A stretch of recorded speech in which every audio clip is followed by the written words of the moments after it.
actually getting the fat lard onto the fries, so it makes it extra fattening. And then you get your choice of like a small can of soda for like $12. Wow. You know, That's not bad actually for a no nice. I mean, little mom pops. fast food out here, just like a Yeah, regular like the quote unquote value meals. Remember they used to be called that? yeah, Um, yeah. So Combo meals, like they're like 12 to 14 bucks out here so now. that so this is a startup little business. It's been around for a while. I mean, they took over Honey Dip Donuts over, so it's now. But I'm like, they're awesome. So I went back and I got they have a bigger version. They call it the Super, which is basically a 14-inch, sub, Philly sub. And it is Wow. just, dude, it is like artery clogging good. I love Philly cheesesteaks. Speaking of Philly cheesesteaks, we are live and it Yes. is Monday night. I wish I could say we were every Monday night, but sometimes we fail to show up. So, but it's late night comics, 9 o'clock Pacific. Most Monday nights, I guess I could say. It's me, Ash, and my co-host RDV, and our third chair, Zach, is not here tonight. He's got busy work stuff to do, so we're letting him off the hook. It's December. 'Tis the season. We can. I feel like I can now actually start talking about Christmas. I have this um, kind of. I don't know if it's a principle or just a qualm or pet peeve. I don't know Yeah. what you call it, but like I just hate talking about Christmas before December. And I get real annoyed because like in October before Halloween, they have the Christmas decorations out, and I'm like, this is stupid. Like it just sets a bad taste in my mouth. And so I get like all like bent out of shape and everything. And then like it's like just don't even come to me until after Thanksgiving. If it's Yeah. on Black Friday, I'll give people a pat. I still won't talk about Thanksgiving, but I'll like at least honor you if you want to talk about it. But now it's December, so we're in full swing. So Yeah. Merry Christmas. Yeah. By like I said, right now is when December 1st is when I say you should be putting your lights up. That's the earliest you should put your lights up. I know Yeah. there are people who do it the day after they do it Black Friday, which is okay. If you live where I am in the northern parts, you kind of want to get up as early as you can before the ground freezes. You get that first ice cold winter because we've had snow in October before. We actually this year did. We had snow on Halloween. It snowed. That was scary. Uh, Oh, but really? yeah, I but would think that would happen more. When I was in Colorado, it was pretty common to snow on Halloween. so it did, but because the weather's been all weird for the past, we're in that weird warming phase that the Earth goes through. Oh yeah, it's called man-made global warming. No, it's not. I'm just No, no, it's not. every time the It's not. climate changes, it's because I of know. I man. know. No matter what happens. If it Like gets the '70s colder, was that.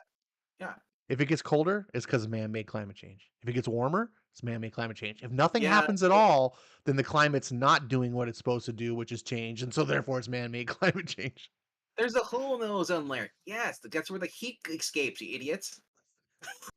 Otherwise, we cook to death, Oh my and then goodness. it closes back up. I'm just so tired of hearing it. It's always by people that are like have multiple private jets and stuff. It's like you gotta. Anyways, we're not gonna get into that. Yeah, Yeah. what's been going on? I haven't been. My life's been real boring the past couple weeks, so I have like almost like nothing to talk about. I had Thanksgiving. I had two Thanksgivings. I had the after Thanksgiving, which is fun. Oh, that's pretty awesome. Yeah, because one sister went to because when I have both sisters, they're married, so they go to different sides of the family. So I had Thanksgiving with one sister and a family, and then so that other sister who wasn't there, she was with her relatives. So or in laws. She came and then she's like, "Well, come over by your house, okay?" So I went over there, stayed there for a while. That was that Sunday, and I just got like turkey twice, plus coffee. My once that's I have two sisters. One who's 11 years older than me. That's the one we went to on Thanksgiving. The other one who's 3 years older than me is addicted to coffee. It's like Zach, pretty much. Ah, I go over there. It's just like, you want coffee, coffee, coffee, coffee. It's like, holy crap! It's like I'm good. it's And then because she does the Christmas stuff, or the seasonal stuff, she's like, because she has a Keurig. "Oh, we got seasonal stuff here. Try this." I'm like, "Oh no! If I wanted this stuff, I'd go to Starbucks." You know. But that's the reason I I don't like go to the Starbucks. seasonal stuff, but I just Keurig is so bad. Like, I think Cranberry, everything. Keurig's well, not in coffee, but like Dude, I'm sure they're cranberry flavored. There has to be. there If not, I'd probably be is shocked. somewhere. But like I like a in the December, I like kind of like a mint, like a peppermint Yeah, mocha or something. That's fine. Um, the Keurigs though, they just they're fine. Like if I just need a cup of coffee and you have Keurig, but it's like just watered down. There, it's so, and you pay like 4 times as much for the right. coffee if you're like if you ever like you've been to the store and priced a box of the Keurig cups, they're ridiculous. It's like um You know what I like? $20 Mr. Coffee. that's That's if that's I even have kind of coffee machine, expensive. No, I'm not 20 talking about the bucks. Keurig. I'm not talking about Oh, the well, I'm machine. just saying. You're I right. You're right. Yeah, I have a I would $20 rather coffee maker too. I get that, and then I just go whatever I want to, scoop it, put it in a filter. It's y- like to me, it's so much easier than just I'm take talking a about cup, the put it in there. actual Keurig cups. When you go to Yeah, buy your those are expensive. coffee, you're spending ridiculous. Yeah, Like it's like $40 for a box of cups. I'm like, are you what? But people pay for right. convenience. Like, um, Yeah, I don't understand it either, but that's what people do. It's I would rather just do. I mean, if I'm gonna have coffee every morning, I'm not getting a Keurig. I'm not putting little cups there. I'm just gonna have the Mister it's Coffee. just not good Those, coffee. Like it's yeah. just watered down. And part of it's because they got to brew it really fast. So the whole thing is they got the little cup, and then the machine pierces it, and then it like pushes water through it like high pressure. It's But like on the. You know what I want? coffee needs to I be want like percolated slow. Like if anyone has ever seen like how you brew coffee, it drips coffee, so it really soaks up the flavor of the bean. Yeah. I Anyways, like I and said. don't even get me I just started on Keurig tea. Like Keurig dude. tea, you got to be the height of laziness that you can't just have hot water and stick a tea bag in it. you, you're like, I need a Keurig cup and a special machine, and it's like, come on. Uh, No, no. Like I said, I just want one of those coffee machines. You put a cord in there, and it drops a cup down there, and you may or may not get coffee. It's a oh, gamble. yeah. I remember we had one at my old work when I was like, this is like when I was in my early 20s. This is back in 2005, 2006. And I'm like, oh, a guy puts money in there. He drops a cup down, and he's like, okay, where's the coffee? And clump. It hasn't been It's refilled in like a year. it was like a chunk of mold that fell right into the cup. Oh, So after that, like they hated us. This was at Lowe's, uh, by the way. So the break room, I went out. I bought on my own pocket. I bought a Mr. Coffee, put it in the room, and the HR comes to the lady. He's like, "That's not OSHA approved." I said, "Neither is that mold in his cup over there." right? It's like- I said, "It was like we're as long as we're all adults here. None of us are gonna burn the coffee in ourselves. It'll be fine. You know." It's like, OSHA, man. OSHA is the dumbest thing. I remember my last corporate job was an office job. I worked in a network operations center, and we had to follow OSHA guidelines. And I was like, what? I'm not driving a forklift here. So I was like, and it was like things like we couldn't like it was like really bright in there, and we are like, because I worked like the overnight shift, and I was like, yeah, it's just bothering my eyes. Can we like turn off some of these bulbs? Like not make it dark, but just a little dimmer. Like yeah. still everyone can perfectly see because your eyes adjust. It's not dark at all. But like, nope.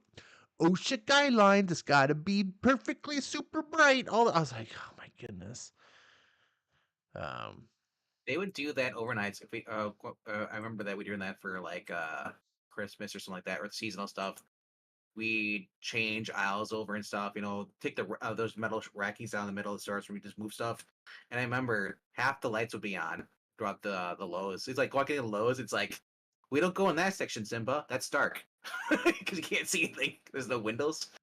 But I remember being on those cherry picker forklifts, going up there and just like I'm like, this is so weird. I can't see anything over there. It's so dark. But where we are, it's lit up. It's kind of creepy. It's like being in a warehouse. You just can't see anything, but you can hear people. It's, uh, but yeah, those places like those buildings, those big block corporate, like Walmart. Even Walmart doesn't have windows. Like so, when the power went out, I remember like one year we had a real bad storm come through, and the power went out, and it was just pitch black. I'm up on a forklift. I'm like, well, if I fall, I fall. I just won't be able to see where I'm falling. But then the generators kicked in. I was like, well, thank God those work because we've never used those. It was a brand new store, I remember, and like I'd been there for about 8 years, and I just remember like that's the first we ever used the backup generator, and we always wondered like because we go out there like, does this thing even work? No. But yeah, Hmm. but Well, yeah, I want to say hi to Maranya, who was first in the chat tonight. Welcome, Maranya. Um, I'm and Ryan. HR goes vocal. Is here, or at least he was. I don't know if he still is. He hasn't said anything Uh, since. But uh, good to see you, I, buddy. yep. We love our HR. Yeah, no, that's the only HR that I like. HR is your enemy. Um, it's it's kind of a What if quiet it's night. actually what if he actually is he is it's Humberto Ramos? We just never knew. It's a possibility. this, this whole Uh, entire time. I do like Humberto Ramos, so yeah, I guess He, that would make sense. he's stalking you. Buy my books, Ash. Buy my books. I would if he didn't keep doing Marvel books. Has he never Maybe it done anything outside of Marvel may, DC? maybe if maybe if he drew for Mark Millar. Just saying. I feel like if Mark Millar just started for Milk World, he just started collecting all the artists, Right? there'd be no one left. There'd be no one left. Well, presuming he could make that many books. I don't want to see him stretch himself out thin either. But, you know, Well, not that's just the thing, Miller though. World. I would see Robert Kirkman wanted to put him on a book. Um, that Ghost Machine that Jeff Johns just started. If he's got more Ivan books. Rice has actually got a book there too, who also just on Saturday announced that he is done with DC. Wait, he's over at Ghost Machine? I knew he was done with DC. I know he's got a story there, Ghost Machine, coming Really? up. Oh, Yeah, okay. Because I saw at a least I think tweet. it. I saw a tweet that he Yeah, was done with DC, and then someone like retweeted it to Mark Millar saying, "It might have been you. Was it you?" Someone retweeted it was might have like, been. "Hey," like tagged Mark Millar saying, "Hey, Mark, any chance of doing a story with Ivan Rice?" And I was like, "Oh, I could 11 see hour that." ago, as it says, first copy news says, Ghost Machine welcomes Brazilian superstar artist Ivan Rice to the team. Nice. Yep. That didn't take long. Yeah. I wonder what he was going to be doing a book of his own. I thought. Yeah, that's what this On seems like with the okay, Ghost okay, Machine. okay. He's doing. It's called Hyde Street.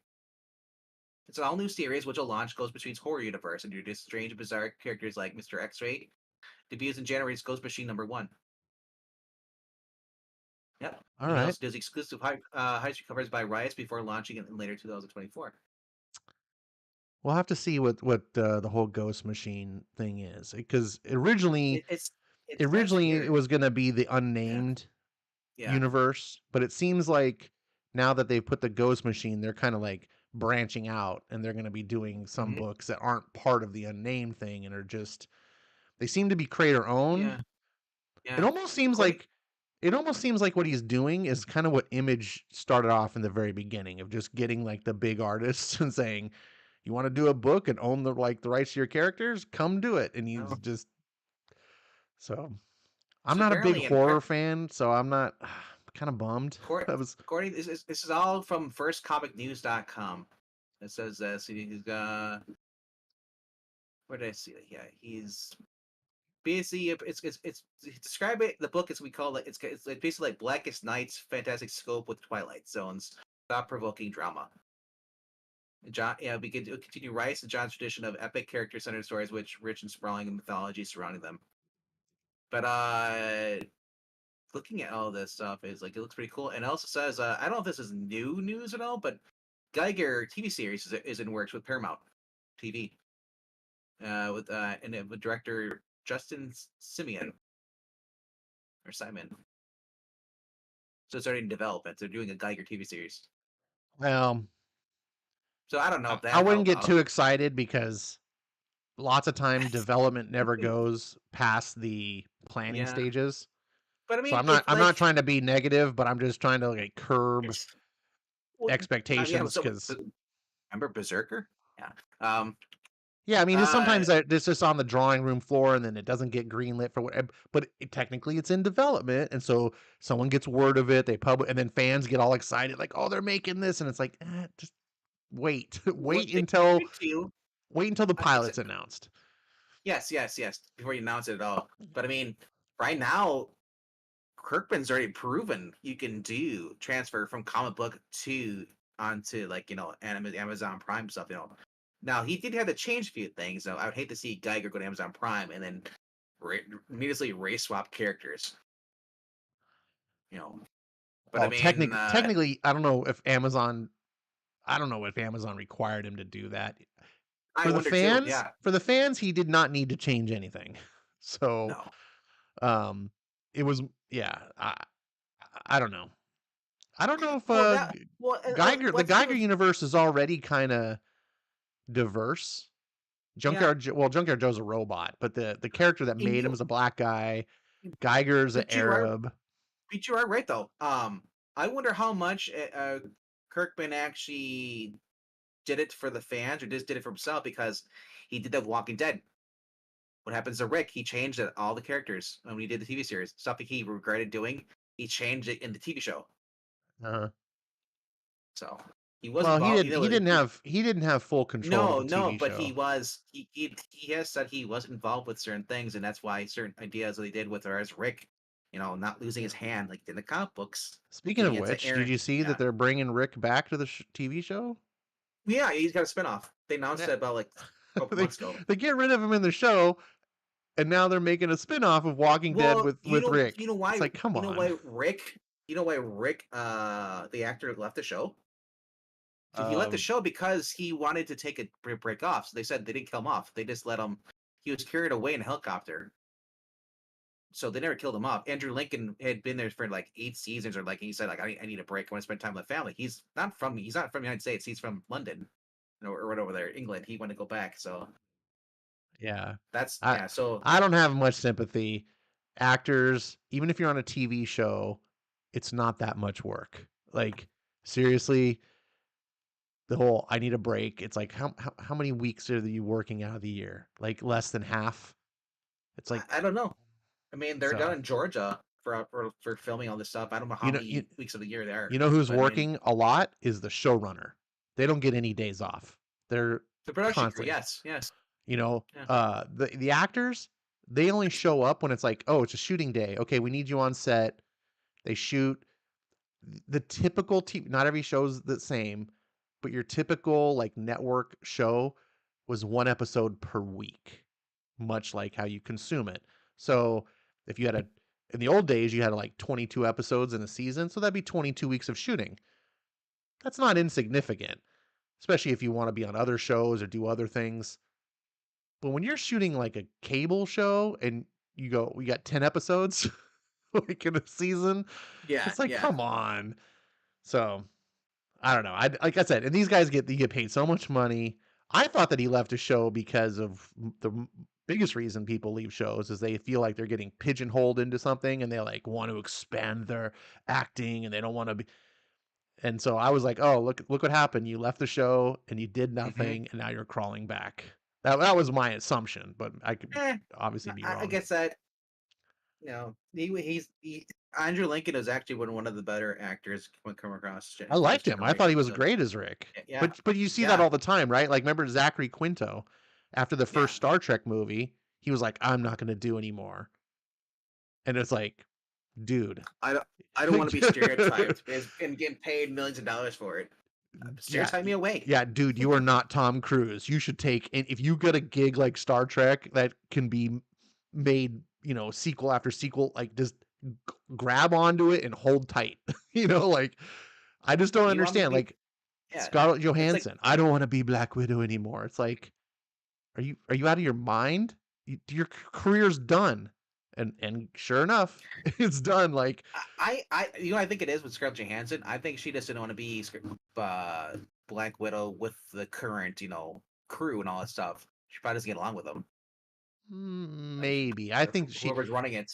I Like don't. if it Kevin, because I don't know who she directed with, but the whole thing was about the whole money thing. I don't know what that I was don't know about, what but goes on inside her head, but I do yeah, know what came out of her mouth. And the things that came out of her mouth was the whole feminist thing. She didn't like playing a character that was ogled at by the male gaze and wearing skin tight outfits and blah blah blah blah. And it was like that was like she's done doing the character, and I'm like, really, yeah. But really.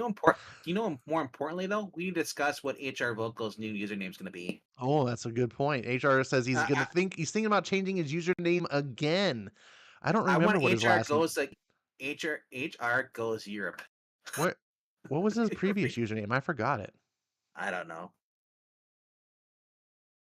I gotta say, HR goes vocal. I love you, no disrespect, but it's that name has never worked for me. It doesn't sound like a name. Like if we just call HR you goes wild. HR, like I guess that's fine. You can just change it. HR goes wild. HR goes indie. You know? Yeah. I mean, it sounds like the name. Kind of feel like a hypocrite right now because Ash on Comics doesn't sound like a name either.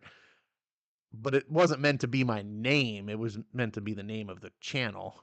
So HR Goes Vocal does sound like a channel name. Doesn't sound like a But we username. call you Ash. Right. Yes. Well, we would just call him HR. Yeah. I don't know what HR means though, Humberto unless it means Ramos. Humberto Ramos, right? Um, Home so run. yeah, I guess here's the article. We already passed this. Ivan Rice. I hope I hope the book is good. I'm not. I gotta say, I'm not excited about it. No You slight scroll to down, it Ivan shows you Rice, that but covers. Yeah. it's a horror book. Um, it's written by Johns. Is this Hyde Street? Is that the name of it? Yeah, Hyde Street. Yeah. Says it's written by Johns, so that Yeah. that gives it a big plus. Like I'm like, oh okay. But I was kind of hoping, if I'm honest, that he would be doing one of the unnamed books. Well, you never know. HR are the initials of my name. It's Hector Ramirez. Well, I Humberto don't know. Ramos. We now know that you're Humberto Ramos. You've been Or exposed, but it's all right. I'm a or big fan. RDV's not, but he'll come around one he day. could be Harry Reid or Herbert. I don't know. It's Henry Humberto Rollins. Ramos. Henry Rollins. He is vocal. Yeah. Yeah. See. Um. No, but I like I like the idea of the unnamed books having different artists for the different characters. I mean, Yes. as good as Gary Frank is, he can't draw everything. Well, it'll be like 20 years before Uh, Jeff Johns gets it out. But I also kind of like the feel like of a different artist kind of gives it their own stamp. You know what I'm saying? Like yes. back in the day you had um Jim Lee on X Men, well, X-Men had and lots of then great artists before. I'm talking about like the creation of the Ditko on Spider-Man, right? oh yeah, Like he Ditko's kind his of version, created and a then signature look of for the his. character like going forward. But John Romita, When John Romita came on, he kind of, I mean, obviously he was his own thing, but he kind of yes, he didn't change it. adapted it. Yeah, He and changed it, and that became like the house style for many with like years. Kirby on Fantastic Four, Yes. kind of really.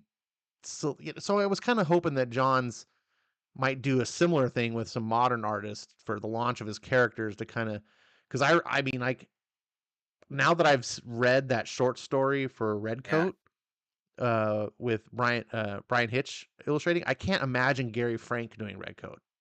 Like I feel like Brian Hitch gives it its own kind of style. I can't imagine Riley Rossmo doing Harley Quinn, but I saw it then after seeing Sean Gordon Murphy. It's- Yeah, we um, unfortunately, we don't have to imagine anymore. like, here's my thing. You can have great artists. My thing is that Johns make it compelling. I love Geiger, but if you're writing a different book, hopefully it's something that I enjoy. Otherwise, it's just like another book for me. Not to say it's a bad book. It won't interest me. You know what I mean? There's Sure. certain things that you just you just don't like, no matter who's writing it. It's just it's just not your cup of tea. Well, not Fortunately, every writer hits a home run.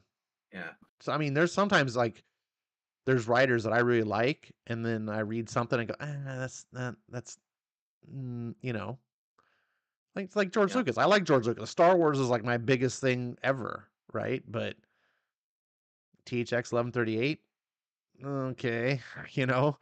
what? Um, right, I have it's no idea what that. no, it's his first movie. Um, Oh, see, I'm learning things. so, yeah, it's fine. I mean, but it's not Star It's, Wars, you know? It's like, to me, that's so niche because you got to be a fan of George Lucas to know that, remember that stuff. Like oh, yeah, I mean, I it's his remember. first film, so most people but there's also but had it been as good as Star Wars, you would know about it. That's the point, like, Yeah. um, and there's just I'm trying to think of off the top of my head, other creators in the movies that I feel that way. I'm drawing a blank. Um, Stephen King probably is a hit or miss, yeah, he's a book author. He's mostly miss for me. but his movies though they're based off his stuff. Like John Hughes is another thing for me. I love Trains, Planes, and Automobiles. I love Uncle Buck. I don't care for Pretty in Pink or 16 Candles. Yeah, movies are a tough one because there's so much collaboration. It's difficult to nail down. But like a good example might be um I just watched Dutch for the first time. Dutch. You Is that remember? the Arnold Schwarzenegger movie? No, No, that's Dutch as a character. What's is with Dutch? Al Bundy taking this kid's Oh, yeah, his girlfriend's son, bringing him home for Christmas along the way. It was written by John Hughes, and it was after whole. It felt like kind of like Uncle Buck, but or in a sense, or Transplays Automobile, but it just bombed at the box office. It came out like in 1991 or 92, right around yeah. there. But I was like, Al Bundy's in a John Hughes film. I had to watch it, so we reviewed that on the channel and to keep up, not to keep up with the Extreme Movie Show.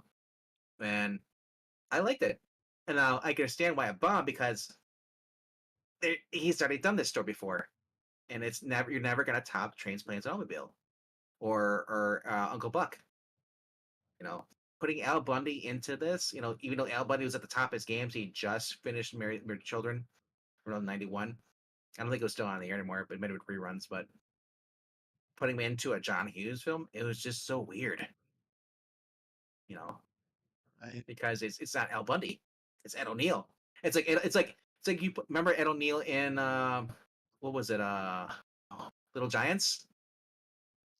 it's been a It was long like, time. Been a long but you remember time. seeing him in that role like that. That's not Al Bundy, but it looks like Al Bundy. Well, You know, yeah, Al it's Bundy's just a character. I know, but that's when I see Ed We want O'Neill. to talk about a guy who got pigeonholed. We don't even call him Ed O'Neill. Everyone just says he's Al Bundy because they don't know him I as know, anything but else. well, that's the thing. That's what I mean.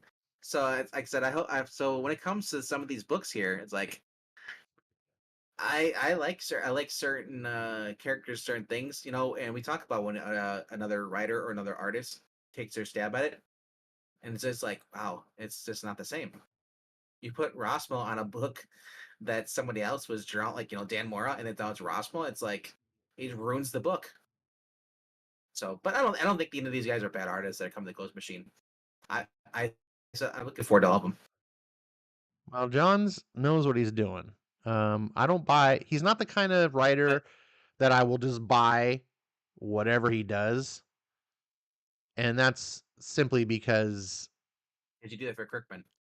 I don't do that even for Kirkman. I didn't buy You did read that, didn't Outcast. you? The Doors. Outcast. I didn't get. Uh, Well, I mean, I didn't even get Walking Dead or Invincible. you Of have course, Walking those are Dead. You before just my never read it time. though.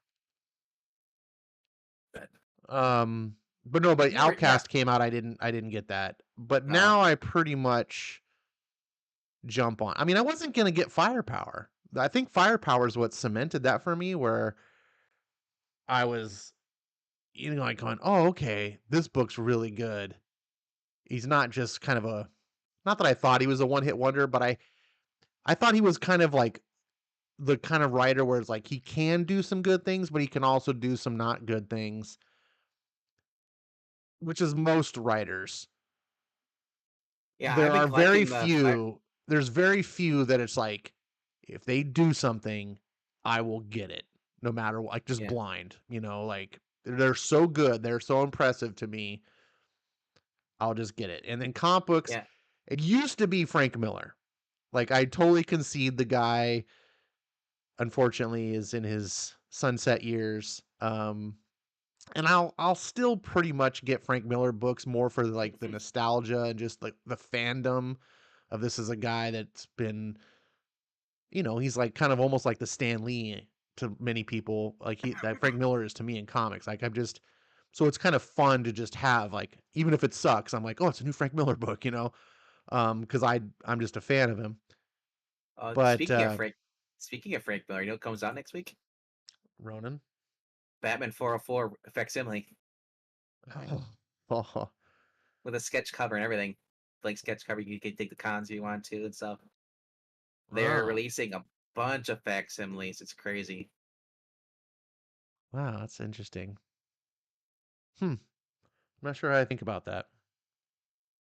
This week is Venture Comics 260, the first Aquaman. But yeah, It's it's like it's they're just, crazy. like, pumping out the facsimiles, like Well, like I said, the one I'm looking forward to is next week is the Batman Fox or facsimile. It's the Batman 428, Death of the Family. But in this version, Robin lives. It's never been released as a single floppy before. If they only the alternate version was in a collection, a trade. okay, well, So so that's not a facsimile, though. it's a Fox simile, Fa f 428, faux simile? faux simile, I guess that but that's technically how you'd pronounce it, but it faux looks like simile. fa F-A-U-X, Yeah, which I never understood. People used to use that for, like, Fox News, they would say that, like, spell it, and I'm like, "But now it's pronounced faux news." Like, it doesn't quite go as well, people but anyways. so Um, I see. Yeah, so I saw that they have. There's a lot of Batman stuff coming out in the next couple weeks, but like I said, Batman 404. I'm like, I own the original four set. yeah, me Like, too. so like I don't need the facsimile. But like I said, when I see stuff like this, like on Venture Comics 260, which is the first appearance of Aquaman, that's on my price range. So I'd rather pay $4 than pay like whatever how much it is now today. I get the point of facsimiles, I think they're But really if you but good if you but for, but like, see, I these started collecting comics in 2003 though. There's I books that think you were buying when you're in your teens. I can't justify if you're around like Breen, or Marania, and you were buying stuff in the 70s, and you're not gonna go out and buy a facsimile of something you owned for like 25 cents back in the day, and get it again. That's just kind of weird. But like well, n 1930s, the 40s, that's the stuff I like, the golden age. right, that's what I'm saying, like, I get the facsimiles for things like Action Comics #1, Yeah. the tech like, these are, like, unattainable comic books, and so the facsimile is kinda cool to, like, here's a replica of the comic.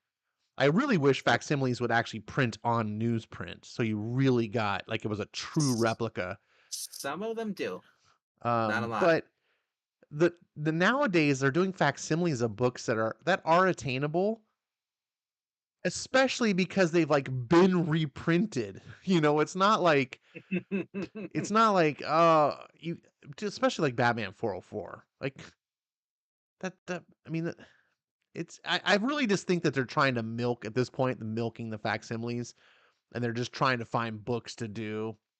But you know what? I I agree guess with Eric. if people keep buying them, I guess keep making them. Yeah, I agree with Eric. The best books off for sale are the facsimiles. Well, that's the best at Marvel and DC. Let's qualify that. Speaking of not Marvel and DC, our first book of the night is Firepower. Um, a Marani, series that I was not collecting at all until I'm collecting the last issues because I figured those would probably be less prints. that's true. Marani Yeah. has to disagree with me before we start, because Well, that's given. it wouldn't be a Ashland Comics stream. She says I would most definitely get a facsimile of the books that I would have either had or want to get in the era that started reading comic books. Um, yeah, I can't say I fully understand that. Like, I started reading comics or when like X-Men was just past 200, like 210 was my first. So Right. like let's say they did a facsimile of 210, I'd have no desire to go. I own X-Men 210. If they did a facsimile of it, I'd just be like, oh, why? I have the original. Like, and um I, I'm not saying like Oh, people shouldn't, I just don't understand it. she says the reason being is that once I got a comic book as a kid, once a year my mom would just throw the books out. Oh, if you don't own the book anymore, Yeah. and it's Yeah. and then and the original's kind of unattainable. I guess that kind of makes some sense. Um, Mom's dead, and you wish you were because you know to see the value of those books that you threw away. I'd have a heart I'm attack. just waiting for when they're going to be starting making facsimiles of books where the back issue is actually cheaper than the facsimile. Well, I'm just waiting for the facsimile of Birds of Prey, the current series right now, or John Kent, Son of Kal-El. Oh. Facsimile of Tom King's Batman #1. Like I mean, they're gonna start doing facsimiles of comics that are in the dollar bins because you're gonna run out of well, books to do. you're gonna have facsimile of books from the early 2000s, Final Crisis, Here's or another something thing I like don't that. like about the facsimiles while we're just on this, and we can't stop beating the dead horse. Um, Old school, like Golden Age, those books were like one and not one and done, but they were self-contained, right? You could like say Action Comics #1. It doesn't leave off at the end like with a cliffhanger to be continued. Like it's what I'm saying? Like you got the comic, you got a ton of story in it, and that was it. Batman 404 is one quarter of a story. 404 through 407 is written as one continuing story. So if you can't afford those books, but you're like, oh, I get the facsimile. There's no Right. facsimile of 405, 406, and 407. So to me, I go that kind of like I don't know. Like you go buy the trade. Like if you want to get it because you want the story. So you know what I'm saying? Like it makes me go, why is the facsimile really exist? Because current comic books suck. So they know they have to get in order to get older readers or new, to get back. And Do you like, see what I'm hey, saying? Like you can't yeah, continue the story. You go buy the book and you're like, oh, this is a great story. Oh, it leaves off a cliffhanger. I need to read the next issue. Oh, I can't. certain ones they did 180 and 181. Obviously, there's a two-part story. They did it for that. They did it for is recently they did it for Wonder Woman, War of the Gods. There's a 4-issue thing. I wonder if they're gonna start doing 404 through whatever all of year one in facsimile It edition. would be interesting if they just did like anniversary editions of and just reprint them Yeah. 404 through 40. Like I don't know. Facsimiles are a weird thing. Like I said, I get it for the big old school classics that are unattainable, but it's just general one-off reprints. I did get it when it used to be the quote unquote dollar comics or true believers. I got that as well because it's only $1 and it lets you try out an old classic comic for $1. Right. Oh, Right. okay. The facsimile thing where you're charging people $5-6 for a reprint of the book and then they can't even continue No. reading it. It's like just get the trade. you know? Well, it's the thing. Like, if you're doing Golden Age, like the first appearance of Batman and Robin, and it's like if say it's like a $8 book. Now, if it's a really thick, as far as book, as far as you remember, a lot of those issues had like 6, 7 stories in there. They're like little mini anthologies. I can include you include the ads. That's me is worth it. I'd rather pay money on that than pay $8 on holiday special from DC. Like, Well, I would rather current. pay it than $8 on. You're correct. I won't, but I don't Yeah, pay the $8 for either. yeah, I get annoyed because it's like part of the reason why those books are like $8 or $9 or whatever is because you're paying like 5, 6 different writers, 5, 6 different artists, like you edit, like there's a lot of money that goes in the production of making these books. The facsimiles are literally like, mhm, yeah, we got this. And oftentimes you still have the plates because these books have been reprinted like in collections if not actual yeah. floppies. So you don't even need to do much. Like you just reprint it. So the actual publication cost of paying for the book to be printed, it is something. It's not nothing. They can't make them for free, but it's a lot less. And so, but they're charging the same price, so the profit margin is much higher. Which on a business side that makes sense, but from a fan side, I feel like a little exploited, and it makes me a little resentful. Yeah. So. Well, And let's get Maranya on does to point this out book that here. the selling edition of the facsimiles are the ads, which I totally agree, which is gonna really make the modern books kind of pointless to do facsimiles because there's no ads, or the ones that they do are like in-house ads that we don't care about. So No, no. If I'm there's with no, you. if there's no Count Dante or the strongman stuff, I don't want it. I want the red rider. All right. So here we are. Firepower number 29 is the penultimate issue. Do you know what penultimate means? Means it's the second to last issue. That is correct. You win a cigar. Um, Ooh, wait, is it a real cigar or is it a Cuban cigar? uh, as long as it's not a Bill Clinton cigar. Boom, I boom. want a Cuban cigar, not a Honduras cigar. Me and Pixel watched 2004 Thomas Jane Punisher movie. Oh, jeez. Oh my So god, this I is love it. Firepower. It's issue 29. It's going to end at 30. We didn't have the best things to say about the last issue, which I think is like the first time ever for this book This that and I kind of feel the same in this issue too. you do. Until the I kind of feel like this was kind of like, okay, anticlimactic. You know, I I think this is a little better would, than the previous issue, but yes, I was going to say because the last issue was, it's not that the last issue was bad. It was really just disappointing. It really felt filler. well, it felt like we were getting ripped off. Like it felt like this is Kirkman was taking a 60 issue comic run and just chopping it, and being like, "Sorry, got to end it."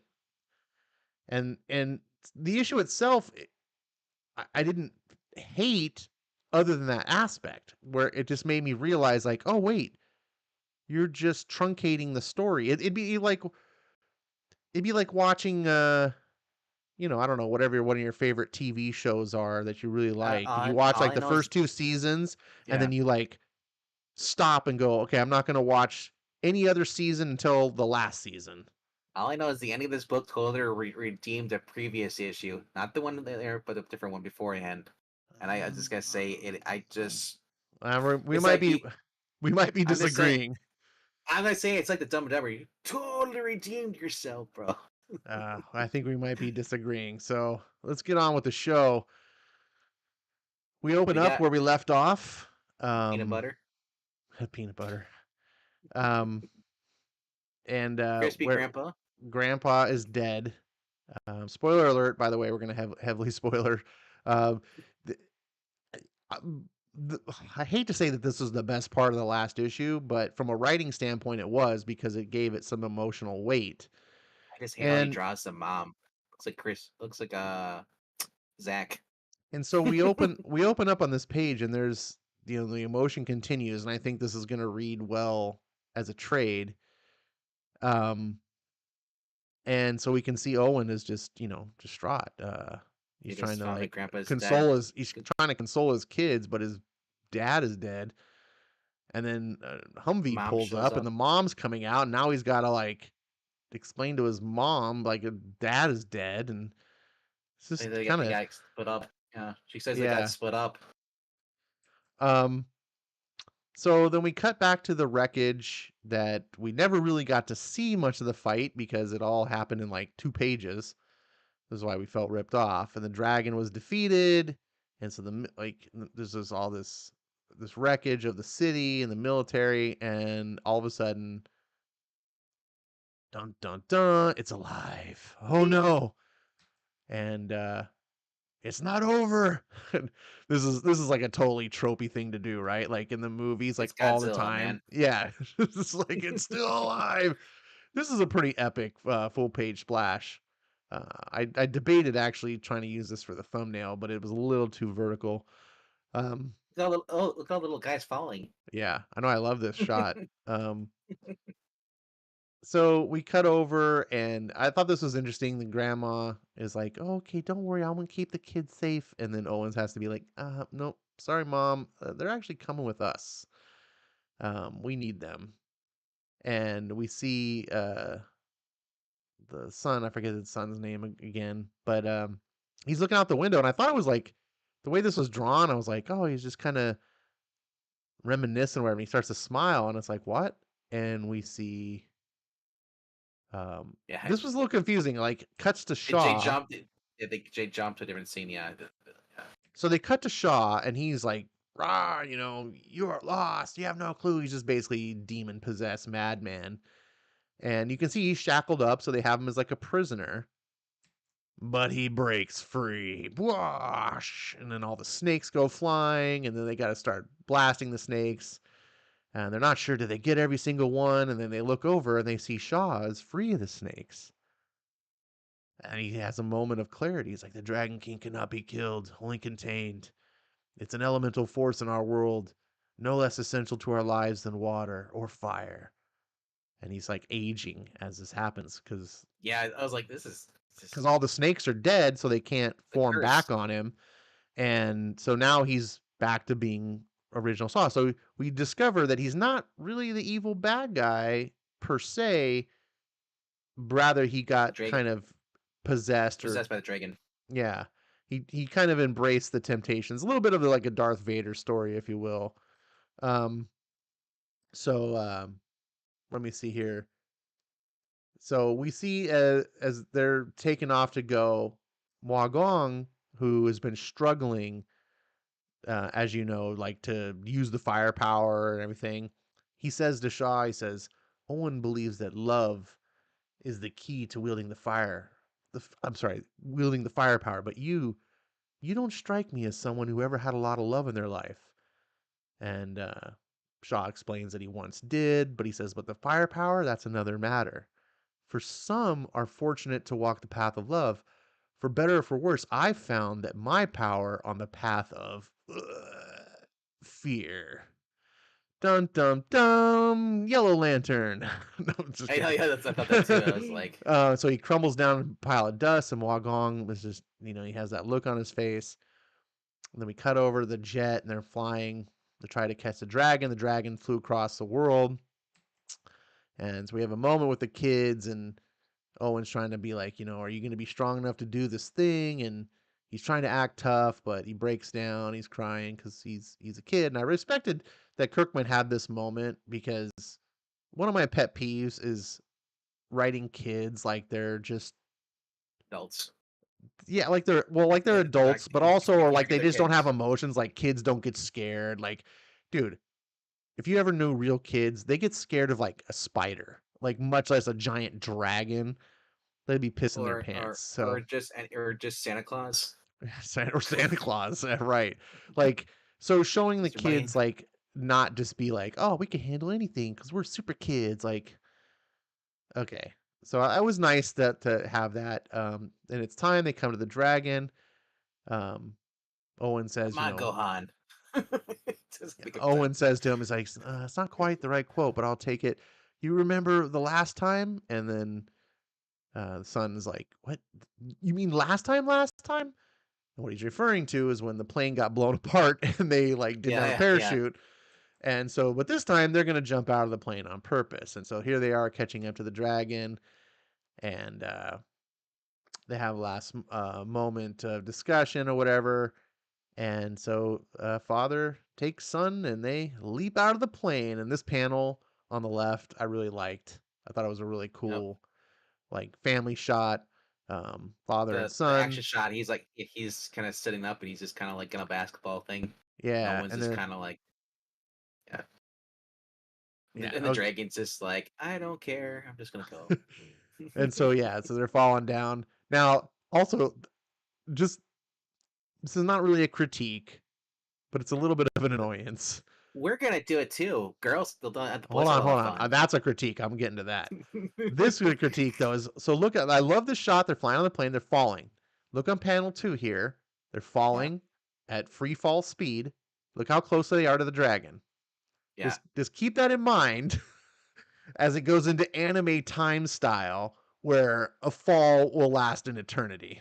So we go back to the plane and as Well, RDV kind of spoiled a little bit, like we get the I girl imagine power moment. this is going at the same time. Yeah. Like they Uh, just jumped out 3 seconds they ago. just jumped out. Yeah, so like there's no it's not like they rewound time. They're out of the plane. So they've It's been out of the comic book plane logic. for anyways. So we get this whole discussion and I thought we were talking before about did Kirkman make the changes in the show and whatever.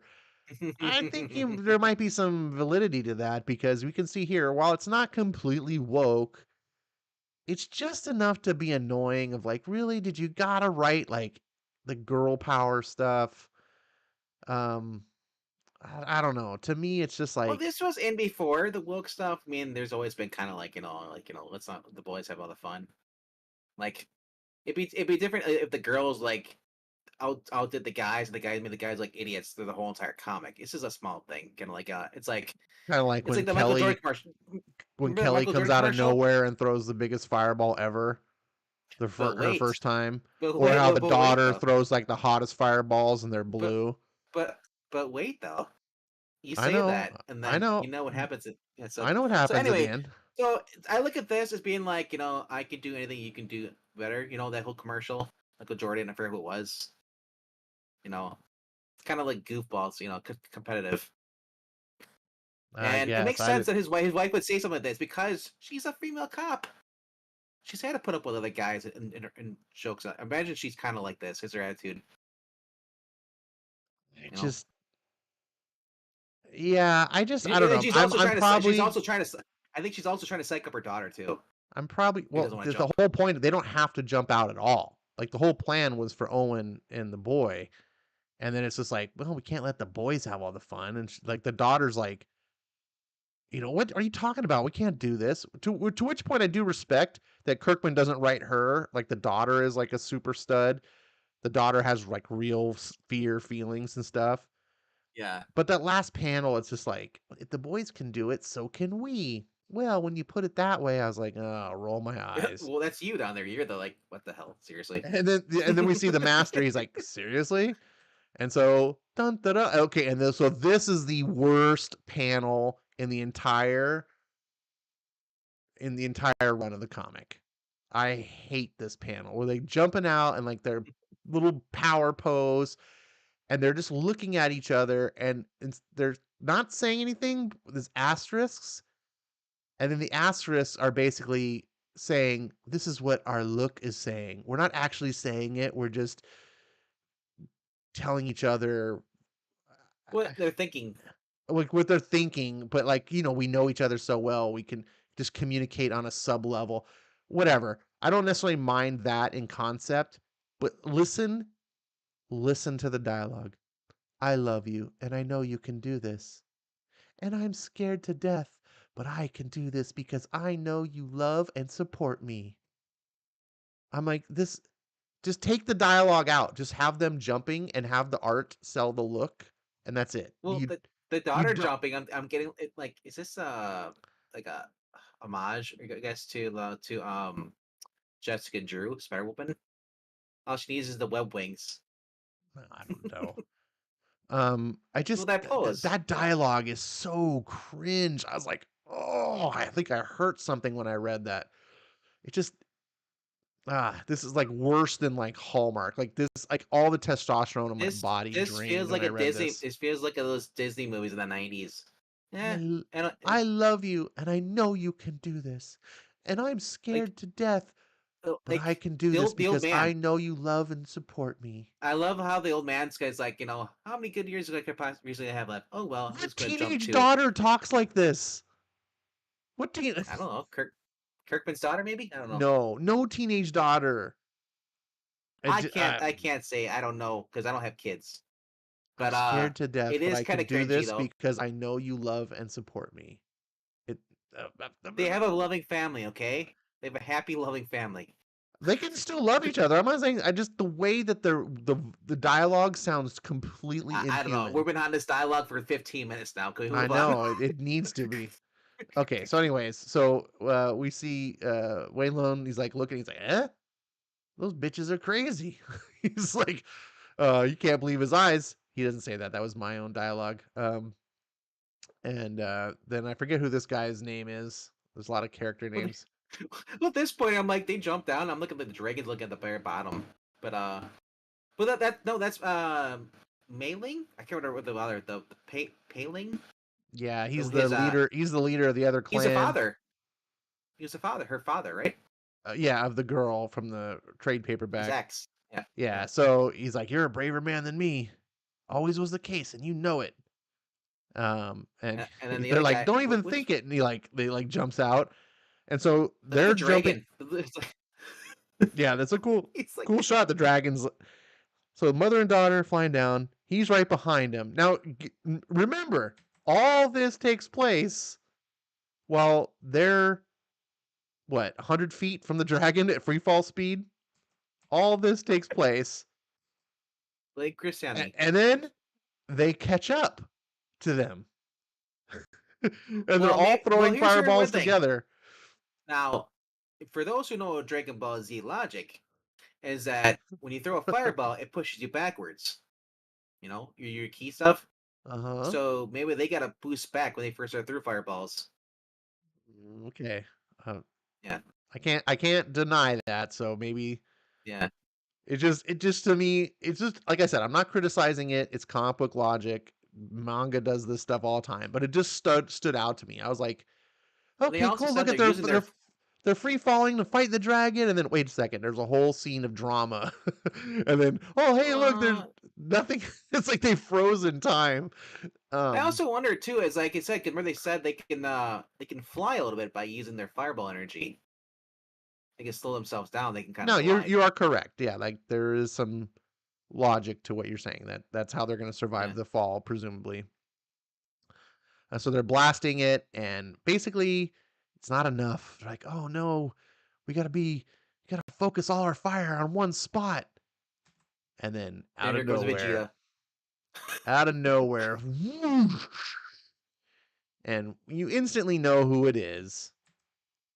Blasts the dragon. Dragon lets out a roar. Who could have? It's Wagwang.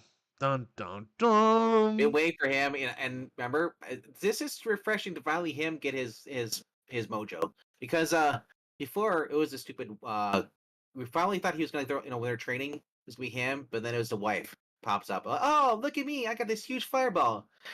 No, she doesn't. Magua does. I don't know. I think Kelly's was still bigger. But and Yeah, more to the point though, Wagwang's presumably why it's green is because he tapped into fear, not okay. love.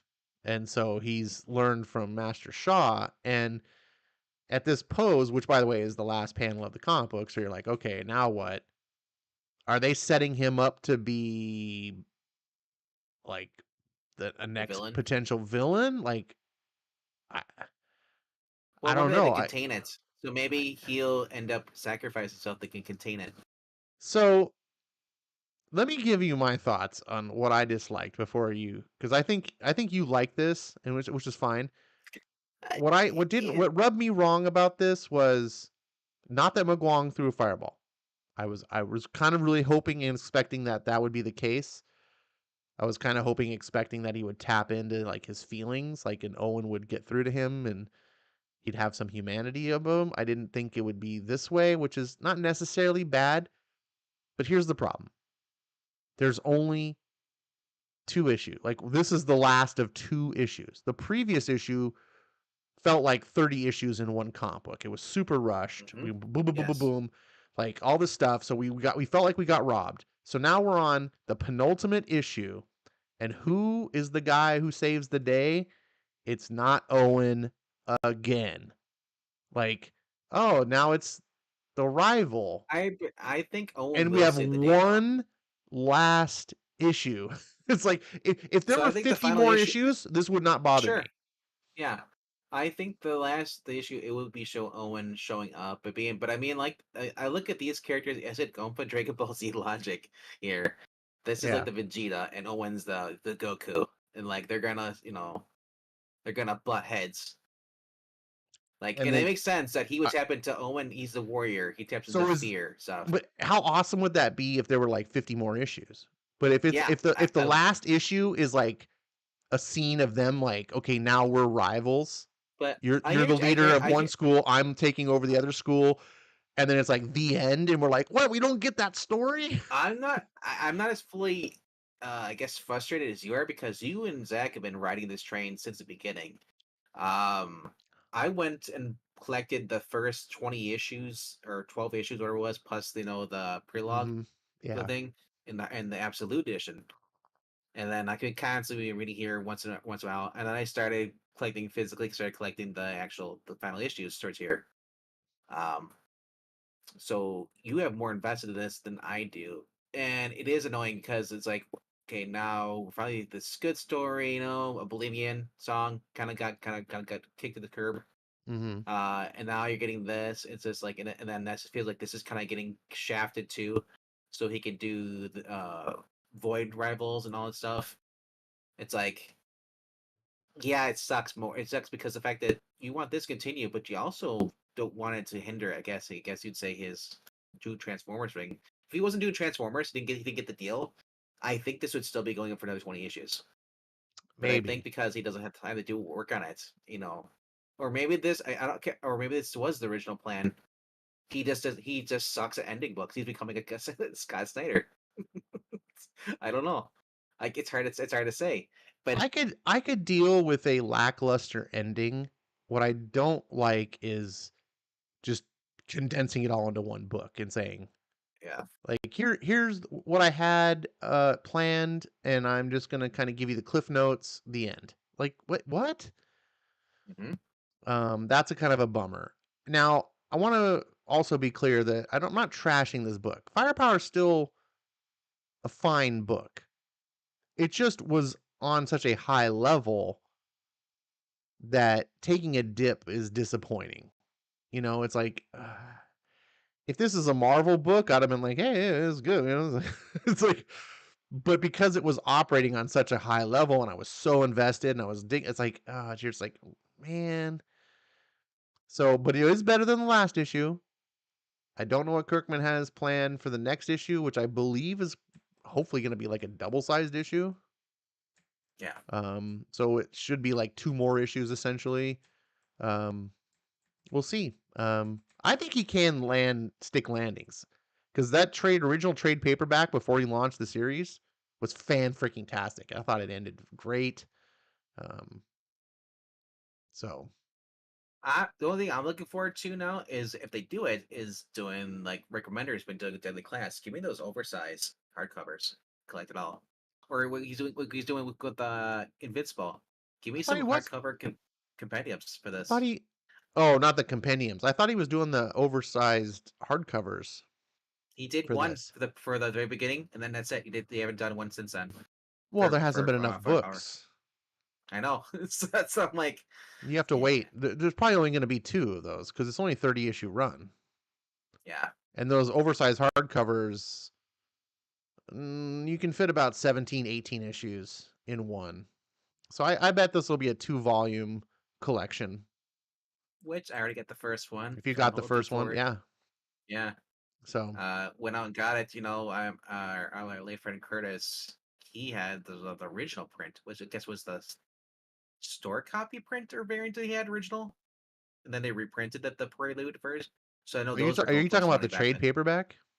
Yeah, the original trade paperback they Yeah, released, I softcover. have the store review copy as well. Yeah, that one is the yeah, that's the one that's worth more money.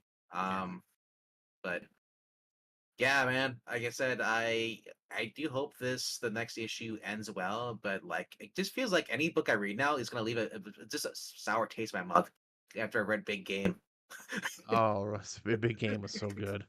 I know, You right? know, It's and like I don't want to like, and I don't want to overdo it. Like, I don't have a sour taste in my mouth. It just, it's like you see so much potential, and you're like, oh, you kind of, it could have been more, but I don't know where this is gonna go from here. I don't really know. Maybe Mugwang, maybe he did find love. I don't know. Maybe I we only have one I shot. think only I can think of Mugwang and the guy there, and that is that he's gonna date Owen's ex. Because remember she said, "Don't you dare, don't you, she's in the plane. She's like, Mm, "Don't you even think jumping." You yeah, know, I have a feeling he's gonna take over the temple and everything. Owen's gonna go and just raise his family, and Wagong's gonna be the new master. And then right? that's that. I predict that, and he'll just like he'll just end it. Like, oh, What if they like ended on a sad ending? Like even like they do that, and then like the master guy, like the one that was trained Owen, got the shoes. What if he just passes away? Like they do like a thing like that. It's like 20 years. They do a time jump. maybe I don't. Yeah, I mean, Like I'm just saying, they did it for Walking Dead, and it sure, seems like he sure, does sure. that for a Yeah, lot of like books. And they already did it for this book. I could see the last issue being kind of a time jump where it's like the end of Harry Potter. You just like go 10 years in the future, and the kids are now adults, and Right? just to kind of show like where they ended up. We'll see. I very still much. I mean, I like the series. It would have been nice to see it wrap up as well as it started, but it's still a fine book. Um, Right? anyways, Made books like that. speaking of fine books, we also have another book that we're covering today, also by Robert Kirkman. What? And I really like this cover, by the way. I didn't use it as the thumbnail. I was thinking about it because I couldn't really capture it. I use it for whenever there's Void Railroads out. I put it as my top five. It's my center image. Yeah, It's but just awesome covers. the way I do my thumbnails, It's where different, yeah. they're more like horizontal, like Hmm. so anything where the image has like a lot of like height to it, I can't capture it. So I would say cut the just to the top, the logo. well, but the If you have, problem is I would like the image the thumbnail is like a third of the comic, so I could either okay. capture the top middle or I'd have to capture like the bottom. But like the image works because of the top Mm. and the bottom, like how they're Yeah. crawling Okay. underneath. Now I see it how you're showing it there like that. Yeah. Um. So, but here we are. We got the comic. It's is a good cover. This was not a comic, I gotta tell you, before it launched, that I had any real excitement for. Like, I was like, Void Rivals is a weird name. The premise I of never it heard of it. sounds. So you guys brought it up. I was like, what I is was this? like, the premise of it is okay, whatever. But I'll get it because it's Robert Kirkman and Lorenzo De Right. Felici. They did Oblivion song, and I loved Oblivion. Like, so it's like, okay, it's worth trying. And every issue got better and better and better, and then like I just found myself getting sucked So into it. yeah, and I agree with that because I love the fact that it's a space thing. Yeah. I love Farscape, so I mean I haven't watched Firefly, but now I really want to watch Firefly if it's kind of like this in a sense. I love the fact that it's comedy. Oh, I think you would like Firefly. I miss reading books that have comedy in it, and I said that's one of the things I've really flocked to when I read those Saturday morning adventures, the Teenage Mutant Turtles. It's because comedy. Like it's in a it's not a book that takes itself seriously. Like this book is some serious parts, but a lot of it is just comedic reactions from the characters. The main character, like it's just him between him and the girl. I just love it. Like he's making fun of her. And it's like, oh, yeah, joke's on you. Told you so. I just kind of love that, just and then when they do finally do work together, they team up. Like I just like it's perfect. So Yep. it kind of teeters on that romance angle if they really want to do it, but more like a friends, frenemies. I love I that. like to think uh unresolved chemistry is the way I like to look at it. Luke and Leia, they're brother and sister, and then we find out that they're actually Han and Leia. no. Right now they're I like, do not oh, want to see them be brother, like that would gross me out. Han and Um, Leia, and then it turns out they're Luke and Leia. no, no, gross. No, but I'm talking about that same chemistry that you saw Han and Yeah, Leia in yeah, Empire. Um, once once it kind of got resolved, Han and Leia became less interesting. It's like, oh, okay, they finally admitted their feelings for each other, and it's like, okay, now you can be happy for the characters, but it's not as interesting to observe it. I think this is the most entertaining part, and I've used this example before, but the show Castle um, captured it perfectly. And then the last season, they put the characters together, and then the show failed. Um, well, I that's the thing. It's like, will they, won't they? You do that forever. They kept doing that, and remember that was Saved by the Bell. Yeah, Kelly and and Zach. you can put them together like on the last issue or the last couple issues, but Yeah, you have to realize that that's kind of the selling point, you know. it is, Um, and that's kind of how it was with Farscape. and I kind of enjoy this book the way that it is because the book isn't actually saying that they have a love interest. You can read into that as the audience, but you Exactly. also have room to read that they're just friends. And I actually like that a lot because it lets the reader decide for themselves what they enjoy. And the writer just gives it, and it's not forcing things. Either way, I think we're both enjoying it. This is absolutely one of my favorite comics on the shelf. It just gets better. It's a Um, space opera. yeah, it's a space op like, I wanna see this be I wanna see this get adapted as a show. This would if you got the right people to do it, um, you really would have to get the right actor to the Well, guy. and this is also a show. It's like you don't even worry about race swaps because of the fact there really is no race. They're not white. They're not black. You know. So I really wouldn't be care if as far as who they got, what Well, the color is problem skin. though is I want them to paint them yellow. I in don't care who once you they are. adapted it to TV, there would have to be blacks and Asians and Well, indigenous I would. Americans and You could go the way of Hispanics. Gamora. Go the way of Gamora. Zoe was painted that green. Yeah, No, but did you see, like, the Miss Marvel movie? why would I watch that? Well, you do a show, you better Did you watch it? yes. In every instance where they showed a group of people, there was always one Asian, one black person, one Hispanic, one like, every group, no matter if they were human or non-human. It was ridiculous. And it was always, like, perfect representation, and it was, like it just was so obvious, and it was just like, "These are aliens.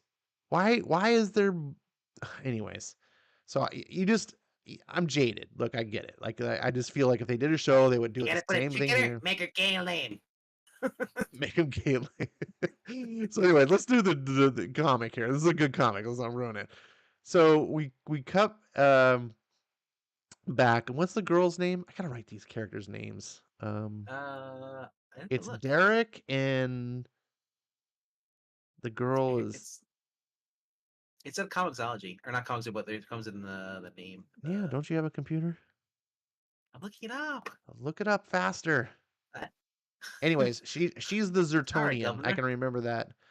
And she's been captured because she had this big plan on betraying the guy, Derek.